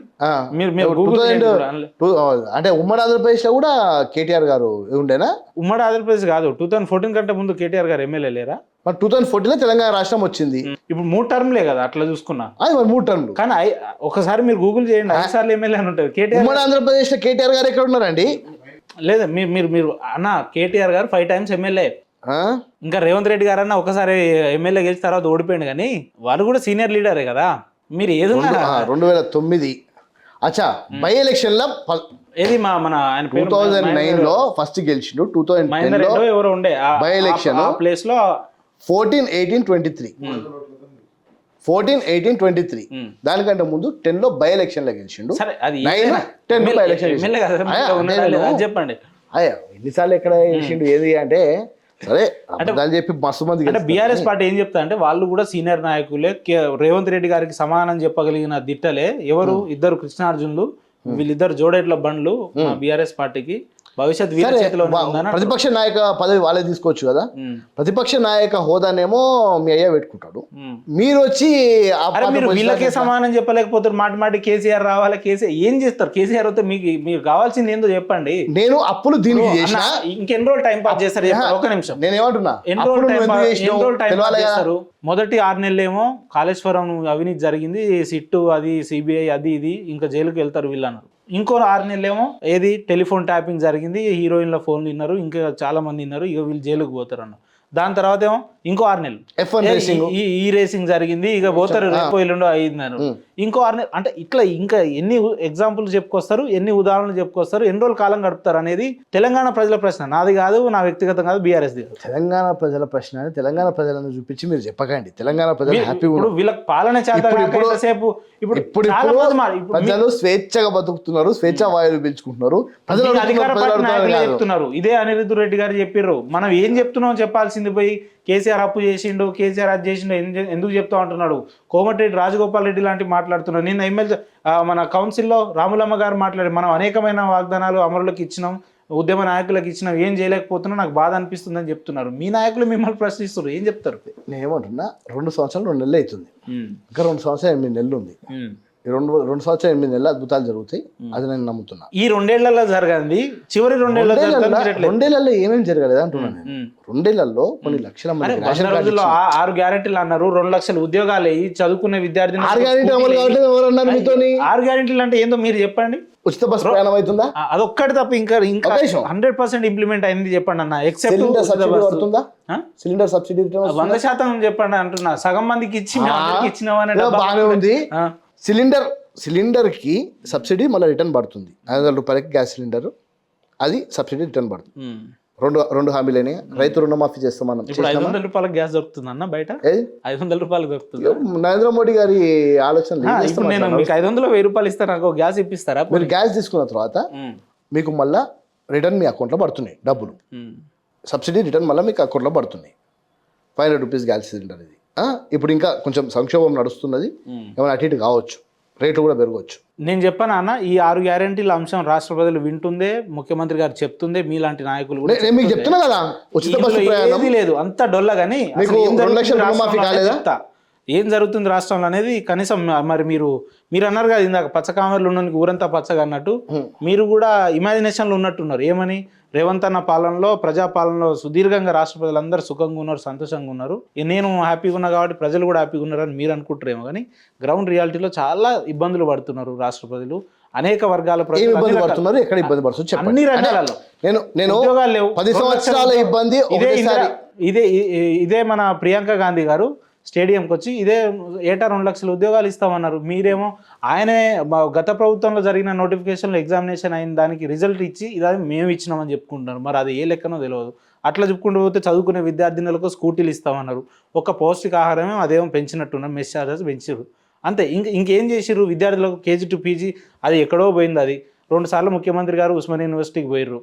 మరి ఎన్ని కోట్లు ఇచ్చిండు, అసలు పోయిండా, అది ఉన్నారా, గుర్తుందా అనేది కూడా తెలియదు. ఏమనంటే మేము దళిత ప్రిన్సిపాల్ని చేసినాం, దళిత VCని చేసినాం, దళిత స్పీకర్ని చేసినాం, గిరిజన డిప్యూటీ స్పీకర్ని చేసినాం, సీతక్కని చేసినాం అని చెప్పుకుంటా కాలం గడుస్తుంది తప్ప ఏందో గ్రౌండ్ రియాలిటీలో జరుగుతుంది ఏందో మీరు చెప్పండి. ఇప్పుడు అయిపోయింది కదా, నా వర్షన్ స్టార్ట్ చేస్తాను. చెప్పండి.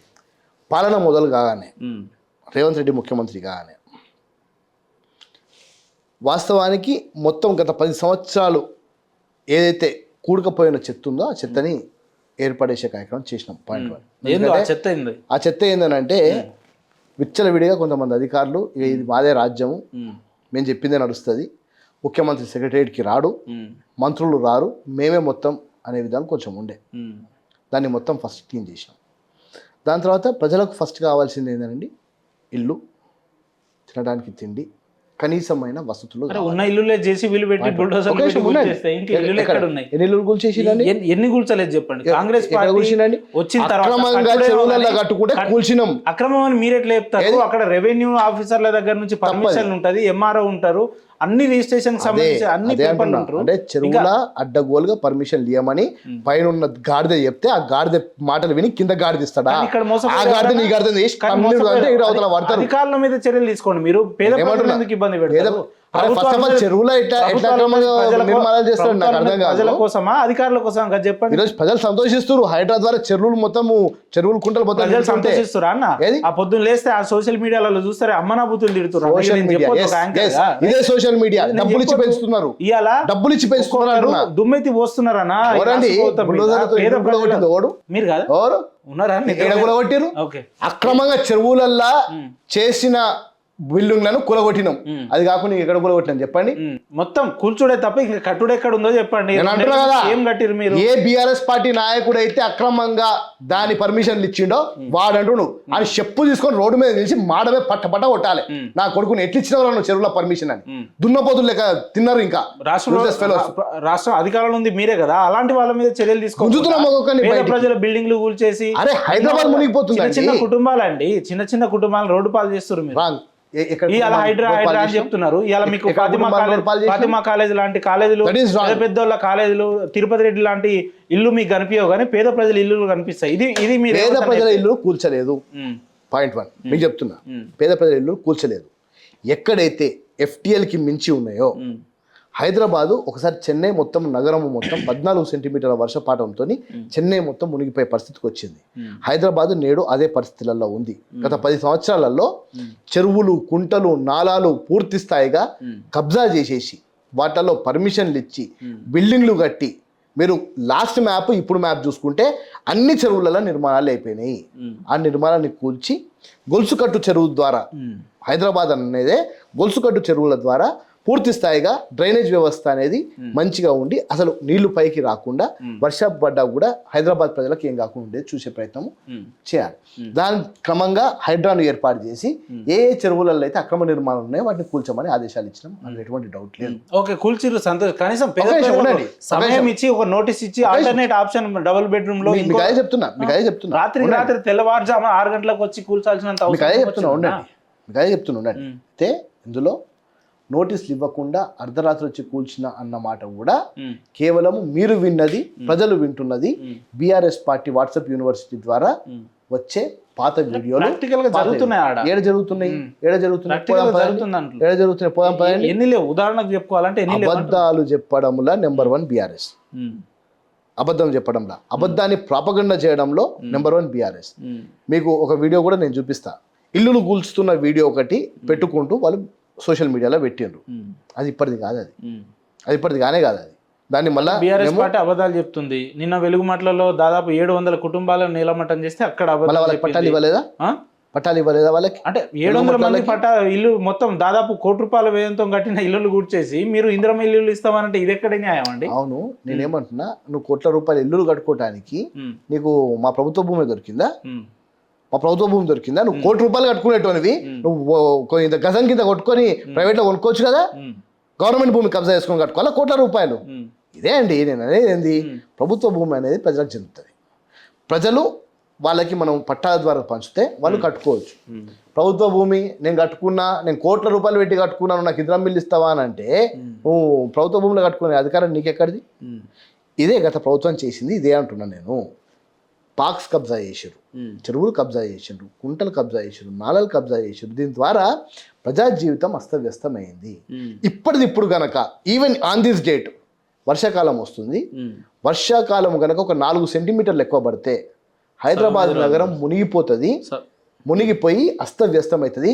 మళ్ళీ అప్పుడు ప్రభుత్వం ఏం చేసింది అని మళ్ళీ ప్రభుత్వం దిక్కే చూస్తారు. ఇవన్నీ కాకుండా చెరువులు ఒకసారి చూడండి. ఇప్పుడు మళ్ళీ మీరు ఇప్పుడు పోతుంటే మీ ఆఫీస్కి మా ఉప్పల్ చెరువు కనిపిస్తుంది. ఇప్పుడు ఒకసారి చూసుకుంటూ పోండి, ఉప్పల్ చెరువు ఎట్లయితుందో చూడండి. మొత్తం అసలు ఎక్కడ కూడా నీళ్ళ వ్యవస్థ పైకి వచ్చి పొంగి పొర్లకుండా ఉండడానికి అన్ని జాగ్రత్తలు తీసుకుంటున్నాం. ఇది ప్రజల కోసమనే చేస్తున్నాం తప్ప ఇల్లులు కూల్స్తే రేవంత్ రెడ్డి గారికి వచ్చేదేం లేదు, వాళ్ళని బాధ పెడితే రేవంత్ రెడ్డి గారికి వచ్చేదేం లేదు. ఇక్కడ అంటే ఈగల్ టీము, హైడ్రా టీము ఈ రెండు కూడా రేవంత్ రెడ్డి గారికి పర్సనల్ ఇన్కమ్ సోర్స్ లెక్క టీం మెయింటైన్ చేసుకుంటున్నాడు. ఏదైతే ఉన్న వాళ్ళను బెదిరించి బ్లాక్మెయిల్ చేసి ఆ పైసలు దనుకోవడానికి ఈ రెండు పని చేస్తాయి తప్ప హైడ్రా లేదు, ఈగ లేదు, దీంతో అయ్యేది లేదు పోయేది లేదని మాట్లాడుతారు. ఆ మాట్లాడేటోడికి సిగ్గుశరం ఉంటే ఎందుకని అసలు నాకు డౌట్, బీఆర్ఎస్ పార్టీ పేరు చెప్పిన, బీఆర్ఎస్ పార్టీ నాయకుల పేరు చెప్పిన మీకు ఎందుకో మరి పూనకం ఒకటేసారి బీపీ అనేది వాడు వీడు అని ఇట్లా అనేది. అరే ఎవడంటే ఇప్పుడు హైడ్రా ఏం పని చేస్తుందండి అని నేను చెప్తున్నా. నేను నిర్మించుకున్న వ్యవస్థను కూలగొడితే నాకు కోపం వస్తుంది, నా ఆర్థిక వెసులుబాటుని దెబ్బ కొడితే కోపం వస్తుంది. 2 అవునా? వీళ్ళు నిర్మించుకున్న వ్యవస్థ ఏందండి? చెరువులు, కుంటలు, నాలాలు, వీటిలో బిల్డింగులు, అక్రమ కన్స్ట్రక్షన్స్, ప్రభుత్వ భూములలో వాళ్ళు రిజిస్ట్రేషన్స్, పర్మిషన్లు, అక్రమ పర్మిషన్లు. ఆయన్నే మున్సిపల్ శాఖ మంత్రి ఉండే కాబట్టి మున్సిపాలిటీ మైండోడు వాడిచ్చినది హైడ్రా కూలగొడుతుంది. పాయింట్ 1. సెకండ్ నిర్మాణం ఏందనండి? డ్రగ్స్, లిక్కరు వ్యాపారాలు. లిక్కర్ అనగానే కవిత గుర్తుకొచ్చుంటది, అంటే రాష్ట్ర ప్రజాకందరికి అదే గుర్తుకొస్తుంది. డ్రగ్స్ అనగానే వచ్చింది కదా. ఇప్పటికీ కవిత గారిని బ్లేమ్ చేయడం ఎంతవరకు కరెక్ట్ అండి?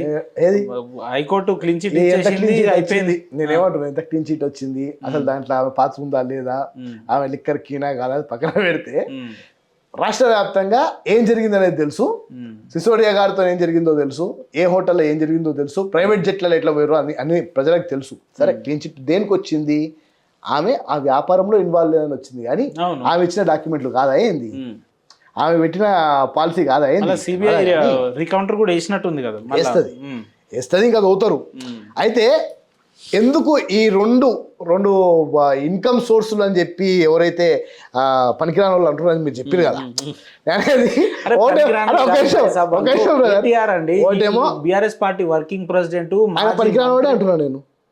అరే ఆయన పేరు కేటీఆర్ అండి, భవిష్యత్తు ముఖ్యమంత్రి అంటున్నారు కొంతమంది. ఆయనని నేను అంటున్నా కదా, భవిష్యత్తులో అంటారు అంటే ఏదో మన థియేటర్లో ముందట అక్కడ బయట బస్ స్టాండ్లల్లో ఓ పిట్టను పెట్టుకొని రాశిల్కా బయటికి రానగానే బయటకు వచ్చి ఒక కార్డు తీసి ఆ కార్డు చూడగానే కేటీఆర్ ఫ్యూచర్ ముఖ్యమంత్రి అని చూపించిన ఎందుకంటే ఇవన్నీ ఫ్యూచర్ ముఖ్యమంత్రులకి ఇతరముగా ఏం చేసిండనండి ఫ్యూచర్ ముఖ్యమంత్రి సరే అయితే సంతోషం యాక్సెప్ట్ కానీ ఆయననే ముఖ్యమంత్రి అవుతాడేమో, ఆయన ముఖ్యమంత్రి అయితే ఆ పార్టీలో వెళ్ళి ఎమ్మెల్యేలు ఇట్లా అవుతారేమో.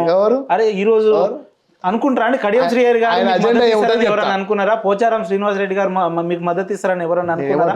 రాజకీయాల్లో ఏం జరుగుతుందో ఎవరికి తెలియదు కదా. వాళ్ళ ఫస్ట్ చెప్పలేము. ప్రీతం గారు మీకు ఒక 1000 కోట్లు ఇస్తా, ప్రోటోకాల్ ఇస్తా, 10,000 కోట్లు ఇచ్చినా పార్టీ మారాడు కానీ ప్రీతం గారు అది మీరు ఆన్ రికార్డ్ రాసుకోండి. 11,000 ఇస్తే 11,000 కోట్లు అసలు ఈ పార్టీ మారుడు అనేది నా దృష్టిలో మాత్రం అది డిఫరెంట్ అండి. మనం దాంట్లో అంటే నేను కాంగ్రెస్ పార్టీ ద్వారా నాకు పేరు వచ్చింది. ఈ రోజు ప్రీతం గారు ఇక్కడ కూర్చున్నాడు అని అంటే కాంగ్రెస్ పార్టీ నాకు విద్యార్థి సంఘంలో అది చిన్న వయసులో 21 సంవత్సరాల వయసులో జాతీయ కార్యదర్శి చేసిందండి. నేను దాని జీవితంలో మర్చిపోయాను.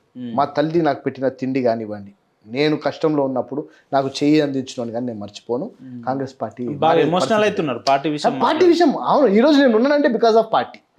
నేను జీవితంలో పార్టీ మారాను. అది కొన్ని వేల కోట్లు కానివ్వండి, 100 ఎకరాలు ఇవ్వండి. కార్పొరేషన్ చైర్మన్ గా ఉన్నారు, ఇంకో 2-3 నెలలు అయితే దిగిపోతారు. దాని తర్వాత ఏంది మాజీ ప్రీతం ఇస్ బ్రాండ్ అండి, కార్పొరేషన్ చైర్మన్ బ్రాండ్ కాదు, ప్రీతం అనేది బ్రాండ్. రైట్. ఇదే ప్రశ్న అడుగుదాం అనుకున్నానా. నేను తుంగతుర్తిలో చిన్న పని ఉంటే తిరుమలకి పోయినా. అక్కడ ఏదో వేరే విషయం ఏదో టాపిక్ వస్తే మీ పేరు వచ్చింది ఆడ. అయితే ఒక అబ్బాయి మీ అభిమానట ఆడ కలిసింది నాకు, సతీష్ అని ఒక అబ్బాయి. చూస్తేనేమో చేతి దగ్గర మీ టాటూ వేయించుకున్నాడు. నేను చూసి అరే మీరు ఒక ఎమ్మెల్యే కాదు, ఎన్నడన్నా ఈ ఏరియాకు అంటే ప్రాతినిధ్యం వహించారు కానీ పెద్దగా ఇంట్రెస్ట్ చూపారు కదా, ఏంది బాయ్ సాబ్ ఏంది ఇది అని అంటే, ప్రీతం అన్న అంటేనే ఒక బ్రాండ్ అన్న కోసం మేము ఏదన్నా చేస్తాం అని అన్నాడు ఆ అబ్బాయి. అలాంటి వ్యక్తులు, ఆ సతీష్ లాంటి వ్యక్తులు, మిమ్మల్ని అభిమానించే వ్యక్తులు 100లో 1000లో ఉన్నారు. అలాంటి వ్యక్తుల కోసం ఇప్పటివరకు ఏం చేసారు ప్రీతం గారు అంటే ఏం చెప్తారు? వాళ్ళ మనసులలో అభిమానం మాత్రం సంపాదించుకున్నా. ఒకటి నా అనుకున్నోనికి నా దగ్గరకు వచ్చిన ఎవరికన్నా అర్ధరాత్రి ఏమైందన్నా ప్రీతం గాడు నిర్దాక్షిణంగా లేచేసి వాళ్ళ దగ్గరికి వెళ్ళిపోతాడు. అదొకటి ఉంది. పోలీస్ స్టేషన్లో పడ్డారన్నా, వాళ్ళకి ఏమన్నా సమస్య ఉందన్నా, వాళ్ళ కుటుంబానికి ఏమన్నా ఉందన్నా, మరీ ముఖ్యంగా ఎవరికన్నా అవసరపడేదండి హెల్త్, ఎడ్యుకేషన్, వీటల్లా నాకున్న నా పేరుతోని ఒక ఫోన్ చేయగానే కనీసం చాలా మంది అభిమానులు హట్ అవుతుర్రు అన్న మీ విషయంలో. అరే అన్న గతంలో ఎస్ఎస్ఎల్గా ఉన్నప్పుడు మా ఫోన్లో లేపుతుండే, ఆన్సర్ ఇస్తుండే, ఈ మధ్యలో మరి పొద్దున్న చేస్తే సాయంత్రం వరకు మళ్ళీ కాల్ బ్యాక్ చేస్తలేడు, అన్న మరి బిజీ అయిపోయిండో ఏందో, మాత్రం సరిగా టైం కేటాయిస్తలేడని మీ అభిమానులు చాలా మంది ఫీల్ అవుతారు. ఏం చెప్తారు అభిమానులకు? నేను ఇప్పుడు మాట్లాడేసరికి నాకు సుమారు 36 మిస్ కాల్స్, 32 ఉన్నాయి. మళ్ళీ కాల్ బ్యాక్ వెళ్తాయి. 32 మిస్ కాల్స్ ఉన్నాయి ఇప్పుడు ప్రెసెంట్. కార్లో కూర్చోని మళ్ళీ అందరు కాల్ చేస్తాను, అందరు కాల్ చేస్తాను. ప్రీతంగా అందరు ఉన్న అలవాటే అది. ఎవరి కాల్ మిస్ కాదు, ఎందుకంటే అది ఎమర్జెన్సీ కాల్ కావచ్చు, ఇంకోటి కావచ్చు. నేను అసెంబ్లీలో ఉండే, బయటకు వచ్చేసరికి మా మిత్రుడికి ఒక 7-8 మిస్ కాల్స్ ఉన్నాయి. దగ్గర ఎన్ఎస్యూలో నాతో పాటు పనిచేసిన వేణు అని ఇన్నిసార్లు కాల్ చేసిండు ఎందుకని చెప్పి అప్పటికి నైట్ 11 అయింది. నేను అసెంబ్లీ చాలా లేట్గా ఉండే, బయటకు 11 అయింది. ఈ టైం చేస్తే బాగుంటుందో అని చెప్పి నేను కాల్ చేయకుండా పక్కన మళ్ళీ ఆ టైంకి ఫోన్ వస్తుంది. అరే ఇంత నైట్ ఎందుకు ఫోన్ వస్తుందని చూస్తే వాళ్ళ కొడుకు ప్రవహించే నాలలో పడి చనిపోయిందంట, అది చెప్పడానికి కాల్ చేసి. అంటే ఇటువంటి ఎన్నో ఘటనలు. వాస్తవానికి నా దగ్గర డ్రైవర్గా పనిచేస్తారు నవీన్ అని. ఒక కోర్టు కేసు ఉంటే ఆయన విజయవాడ పోయి రిటర్న్ వస్తుంటే నైట్ అరౌండ్ 1-1:30కి యాక్సిడెంట్ రోడ్ మీద పడిపోయింది. ఆయన లాస్ట్ డేల్ కాల్ నాది ఉండే. నాకు నైట్ అరౌండ్ 1:30-1:45 కాల్ చేస్తే నైట్ నేనే డ్రైవింగ్ చేసుకుంటా, సెల్ఫ్ డ్రైవ్ చేసుకుంటా వెళ్ళి ఆయన అడ్మిట్ చేసి, అందరూ గాంధీకి పంపి నిమ్స్కి పంపి అని అంటే నేను ప్రైవేట్ హాస్పిటల్లో అడ్మిట్ చేసి అయ్యే ఖర్చు ఆయనకి ఇచ్చి మొత్తం ఆయనని మంచి అయ్యేదాకా ప్రైవేట్ హాస్పిటల్లో పెట్టినాను. ఇంతకంటే ఎక్కువ చేయలేం. ప్రీతం గారు ఇప్పటికి కూడా మన ఆయన 6 ఎకరాల భూమి సంపాదించినండి. అందులో మామిడి తోట పెట్టుకున్నాం. ఆ మామిడి తోటలో 1 ఎకరం దాకా మాకు వరి వేసుకుంటాం. మాకు వచ్చే వరితోని ఏం లేకపోయినా ఆన్ దిస్ డేట్ ఆ వరితోని మా ఇంటికి కావాల్సిన బియ్యం సంవత్సరానికి వస్తాయి.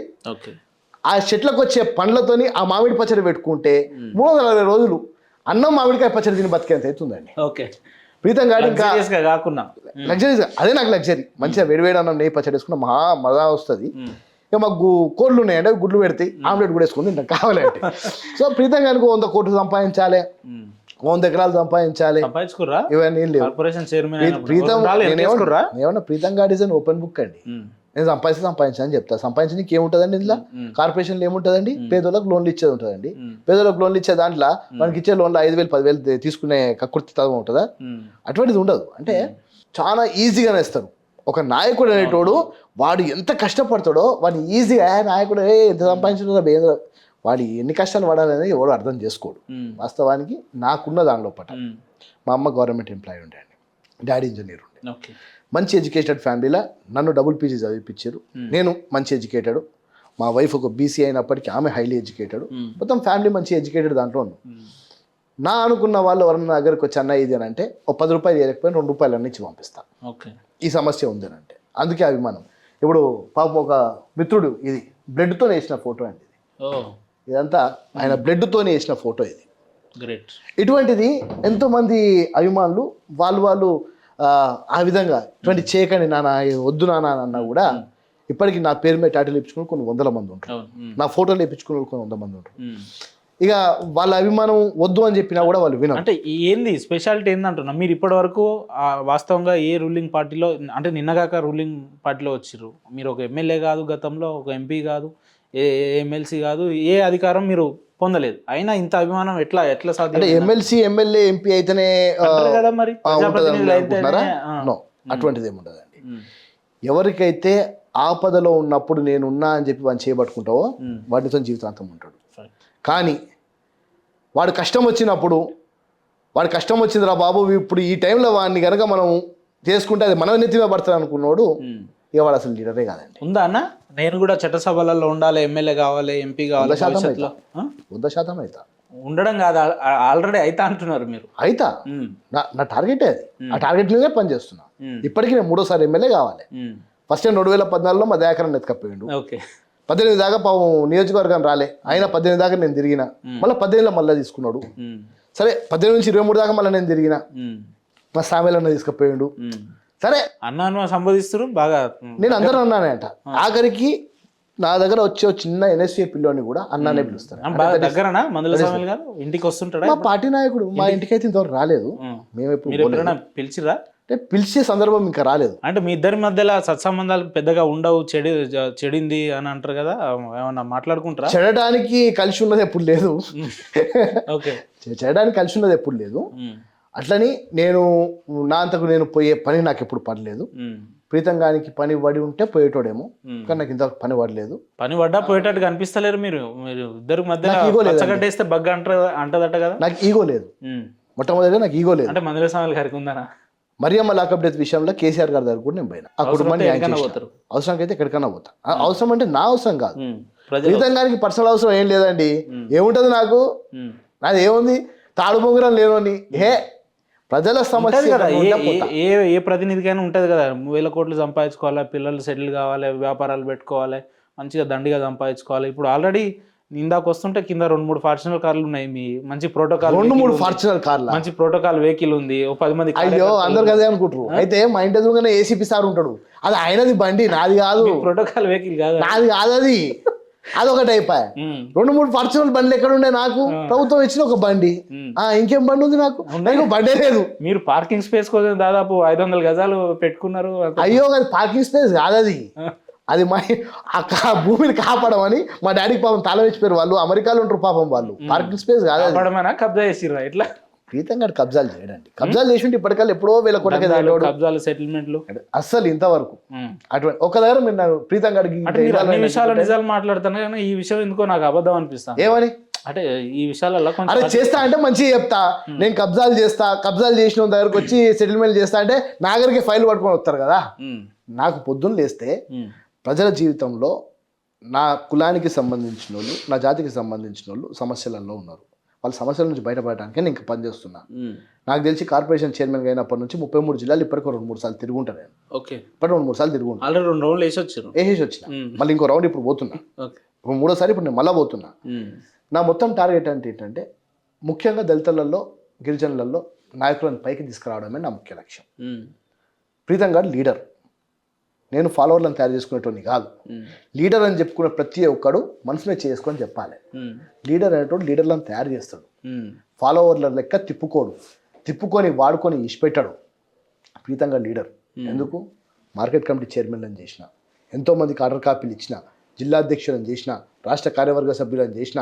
ఈరోజు ప్రీతంగా తయారు చేసిన వాళ్ళు 1000 మంది దాకా లీడర్లు ఉన్నారు. గర్వంగా చెప్పుకుంటా, బాజాబ్గా చెప్పుకుంటా, పేర్లతో పాటు చెప్పుకుంటా. వాళ్ళ దగ్గర పోయి నిజమా కాదా అని అంటే ఎస్ ప్రీతం అన్న ఇస్ అవర్ లీడర్, ఆయన ఇచ్చిండు అని కూడా చెప్పుకుంటారు.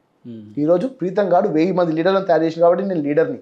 కానీ చాలా మంది ఇట్లా కూర్చొని నేను లీడర్ని, ఆయన కింద ఒక్కడు ఉన్నాడు.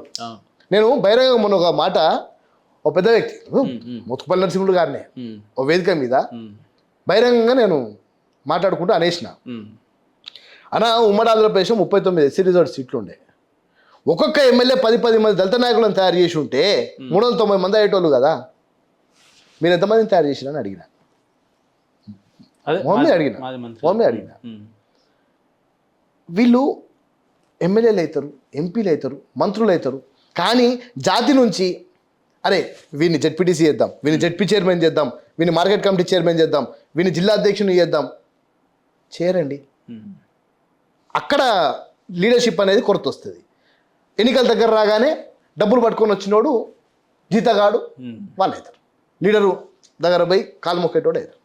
సో ఈ క్రమం మారాలంటే ఎడ్యుకేటెడ్ లీడర్స్ రావాలి, నిజంగా పార్టీ నుంచి పనిచేసిన వాడు రావాలి. ప్రీతంగా లెక్క NSUA, youth Congress, SC department step by step.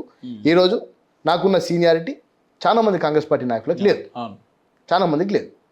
నేను విద్యార్థి సంఘంలో ఉన్నప్పుడు ఎక్కడనో చిన్నగా గిల్లిదండాలు ఆడుకునేటోళ్ళు కూడా పెద్ద నాయకులు అయ్యారు, నేను కాదనట్లేదు. ఇది ఎవరినో ఉద్దేశించి మాట్లాడుతున్నాడు, ఎవరిని ఉద్దేశించి కాదు నేను అనేది.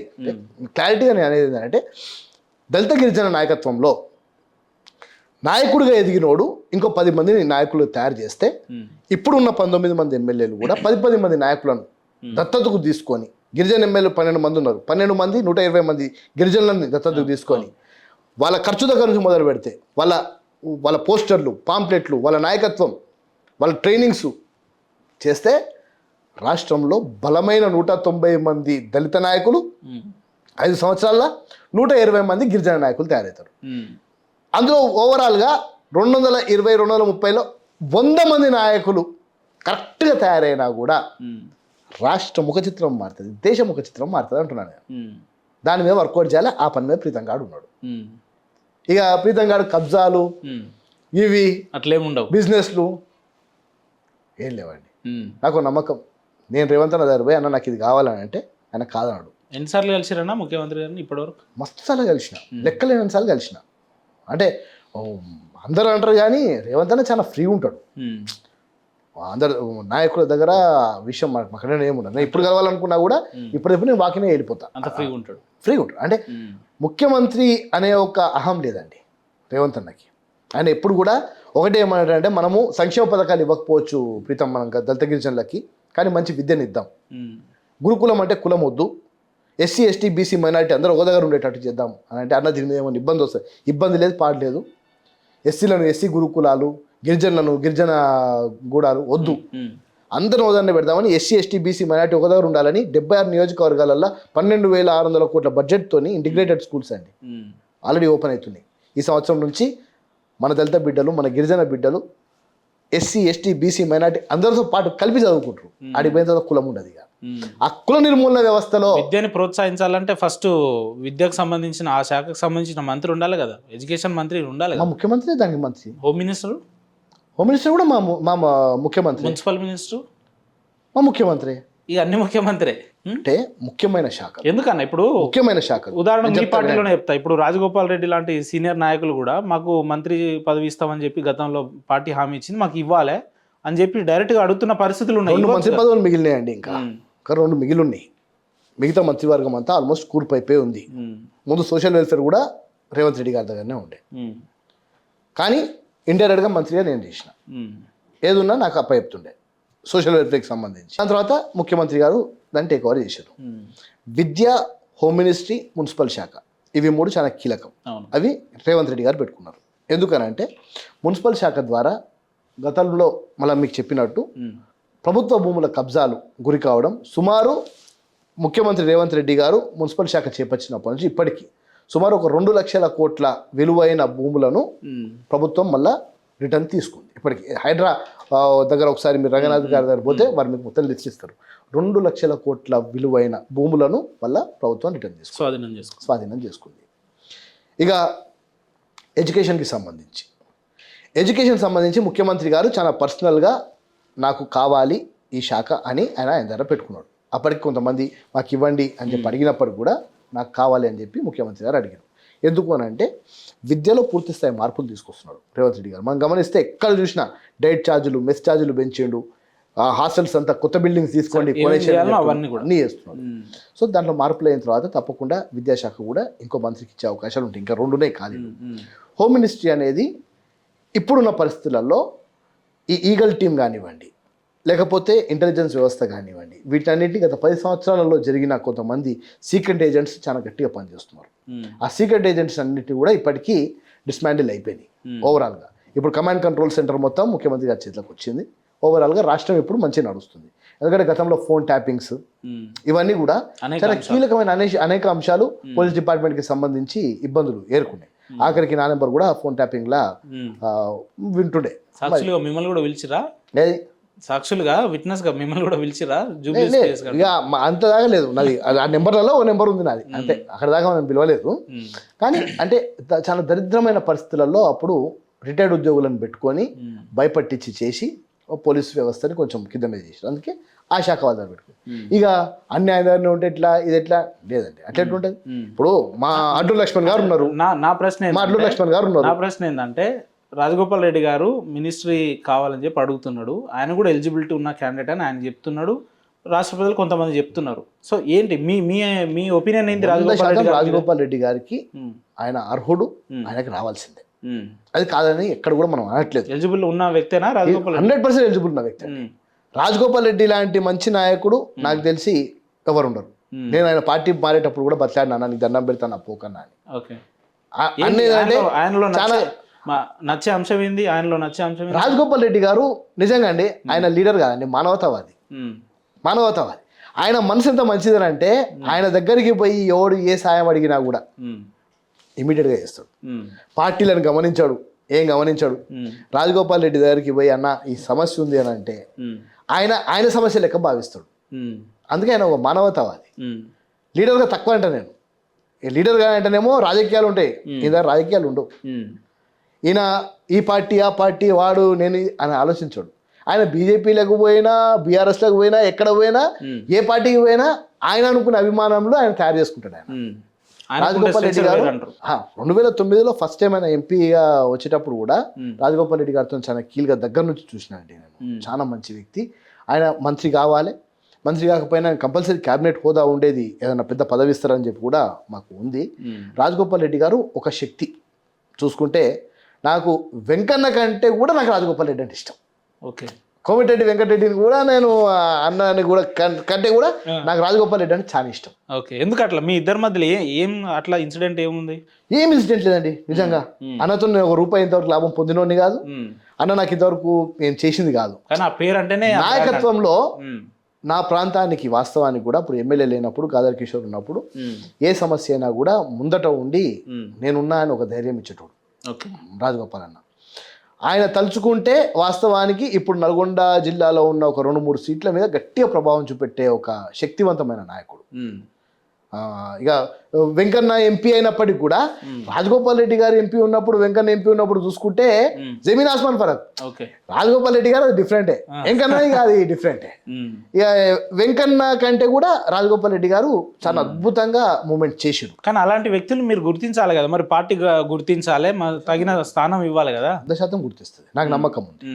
ఈ విషయంలో నాకు నమ్మకం ఉంది. ఒకటే కుటుంబం నుంచి 2 అంటారు, ఇది అంటారు, అది అంటారు, ఏమున్నాయా అటువంటిది ఏం లేదు. రాజగోపాల్ అన్న విషయంలో మాత్రము పార్టీ తప్పకుండా మంచి నిర్ణయం తీసుకుంటారని నేను అనుకుంటున్నాను. రైట్ అన్న, చివరగా ఇన్నేళ్ల మీ రాజకీయ జీవితంలో విద్యార్థి దశ నుంచి మొదలు పెట్టుకుంటే ఈరోజు కార్పొరేషన్ చైర్మన్గా, భవిష్యత్తులో ఇంకా పెద్ద స్థాయిలో కూడా ఉంటారు. సో ఇన్నేళ్ల మీ రాజకీయ జీవితంలో ఎక్కడన్నా చూద్దామనంటే ఇంత మచ్చలేని నాయకుడుగా ఎదిగిన నేతల్లో ప్రధానంగా మీ పేరు కూడా వినిపిస్తూ ఉంటుంది. సో ఏంటి మీ స్పెషాలిటీ ఏంది? ఇప్పుడున్న యువతకి మీరేం సందేశం ఇవ్వదలుచుకోరు ఛానల్ వేదిక అంటే ఏం చెప్తారు? ఇప్పుడున్న యువతకు ఒకటే చెప్తా, సంపాదించుకోనికి రాజకీయాల్లో రాకండి, పోగొట్టుకోవడానికి రావాలా? ఓకే, వాస్తవానికి కూడా రాజకీయాలు అనేది చాలా కాస్ట్లీ అయిపోయినాయి. నిజంగా సేవ చేద్దామన్న ఉద్దేశంతో ఏమన్నా ఉంటే, ప్రజలకు అందుబాటులో ఉందామన్న ఉద్దేశం ఉంటే తప్పకుండా అప్పుడు రావచ్చు. అంటే నేను అనేది మనము రాజకీయంలో మూమెంట్ అయ్యే ప్రతి ఒక్క యువ నాయకుడికి నేను చెప్పాల్సింది ఏంటంటే, ఈరోజు ఉన్న రాజకీయాలు మనము లాంగ్ టర్మ్లో చేసే ప్రయత్నాలు చేస్తే ఉన్నాయి కూడా ఓడుకునే పరిస్థితి ఉంటుంది. జాగ్రత్తగా రాజకీయాలు చేయాల్సిన అవసరం ఉంటుంది. మంచి పార్టీని ఎంచుకోవాలి, కాంగ్రెస్ పార్టీని ఎంచుకోవాలి. ఫస్ట్ పాయింట్ కాంగ్రెస్ పార్టీని ఎంచుకోవాలి. సెకండ్ పాయింట్ మతతత్వ పార్టీలకు పోవద్దు. అది ఆ పార్టీ ఎందుకు కూడా చెప్పండి మరి. బీజేపీ పోవద్దు. అంబేద్కరిజమా మనవాదమా అన్నప్పుడు అంబేద్కరిజాన్ని స్టిక్ చేసుకోవాలి. మరి ముఖ్యంగా దళిత గిరిజనులకు నేను ఇచ్చే వాయిస్ ఏంటంటే, ఏనాటికన్నా కానీ మన కులం అనేది మారదు, మన ఫేట్ అనేది మారదు. మనం ఎక్కడ ఉండాలి అనేది అది మనం డిసైడ్ చేసుకోవాలి. ఇప్పుడు ఒక వాటర్ బాటిల్ ఉంటుందండి, బిస్లరీ వాటర్ బాటిల్, అది రోడ్డు మీద అమ్మితే 20 రూపాయలు. అదే గనక మనకు ఒక రెస్టారెంట్కి పోయి కొంటే అదో 40 రూపాయలు. అదే ఎయిర్పోర్ట్లో కొంటే 100 రూపాయలు. బాటిల్ అదే ప్రైస్, కానీ అది ఎక్కడ ఉందో దాని ప్రైస్ వేరు. స్థానం. దళితుడు అనేటోడు కూడా ఆ బాటిల్ లెక్కనే రోడ్డు మీద ఉంటే 20 రూపాయలే. కాంగ్రెస్ పార్టీ ఎయిర్పోర్ట్ లాంటిది, ఆడ ఉంటే 100 రూపాయలు ఉంటుంది. అది గమనించుకోండి. రైట్ అన్న, థ్యాంక్ యూ సో మచ్ ఇంత టైం ఇచ్చి మాట్లాడినందుకు. నాకు ఇంకో భయం ఏంటంటే, మీ కార్యకర్తల కింద చాలా సౌండ్ వస్తుంది, చాలా మంది వచ్చినట్టున్నారు, 2 గంటలు అయిపోయింది, ఇంకా సమయం లేదు. కాబట్టి అనేక అంశాల మీద సుదీర్ఘంగా చర్చించినందుకు మీకు ప్రత్యేక ధన్యవాదాలు అన్న. మీ నియోజకవర్గ ప్రజలు, మీ అభిమానులు ఆశిస్తున్నట్టు వ్యక్తిగతంగా నేను కూడా భవిష్యత్తులో మీరు మంచి స్థానంలో ఉండాలి, మమ్మల్ని కూడా చూసుకోవాలని చెప్పి మనస్ఫూర్తి కోరుకుంటున్నాను. థ్యాంక్ యూ అన్న. రైట్.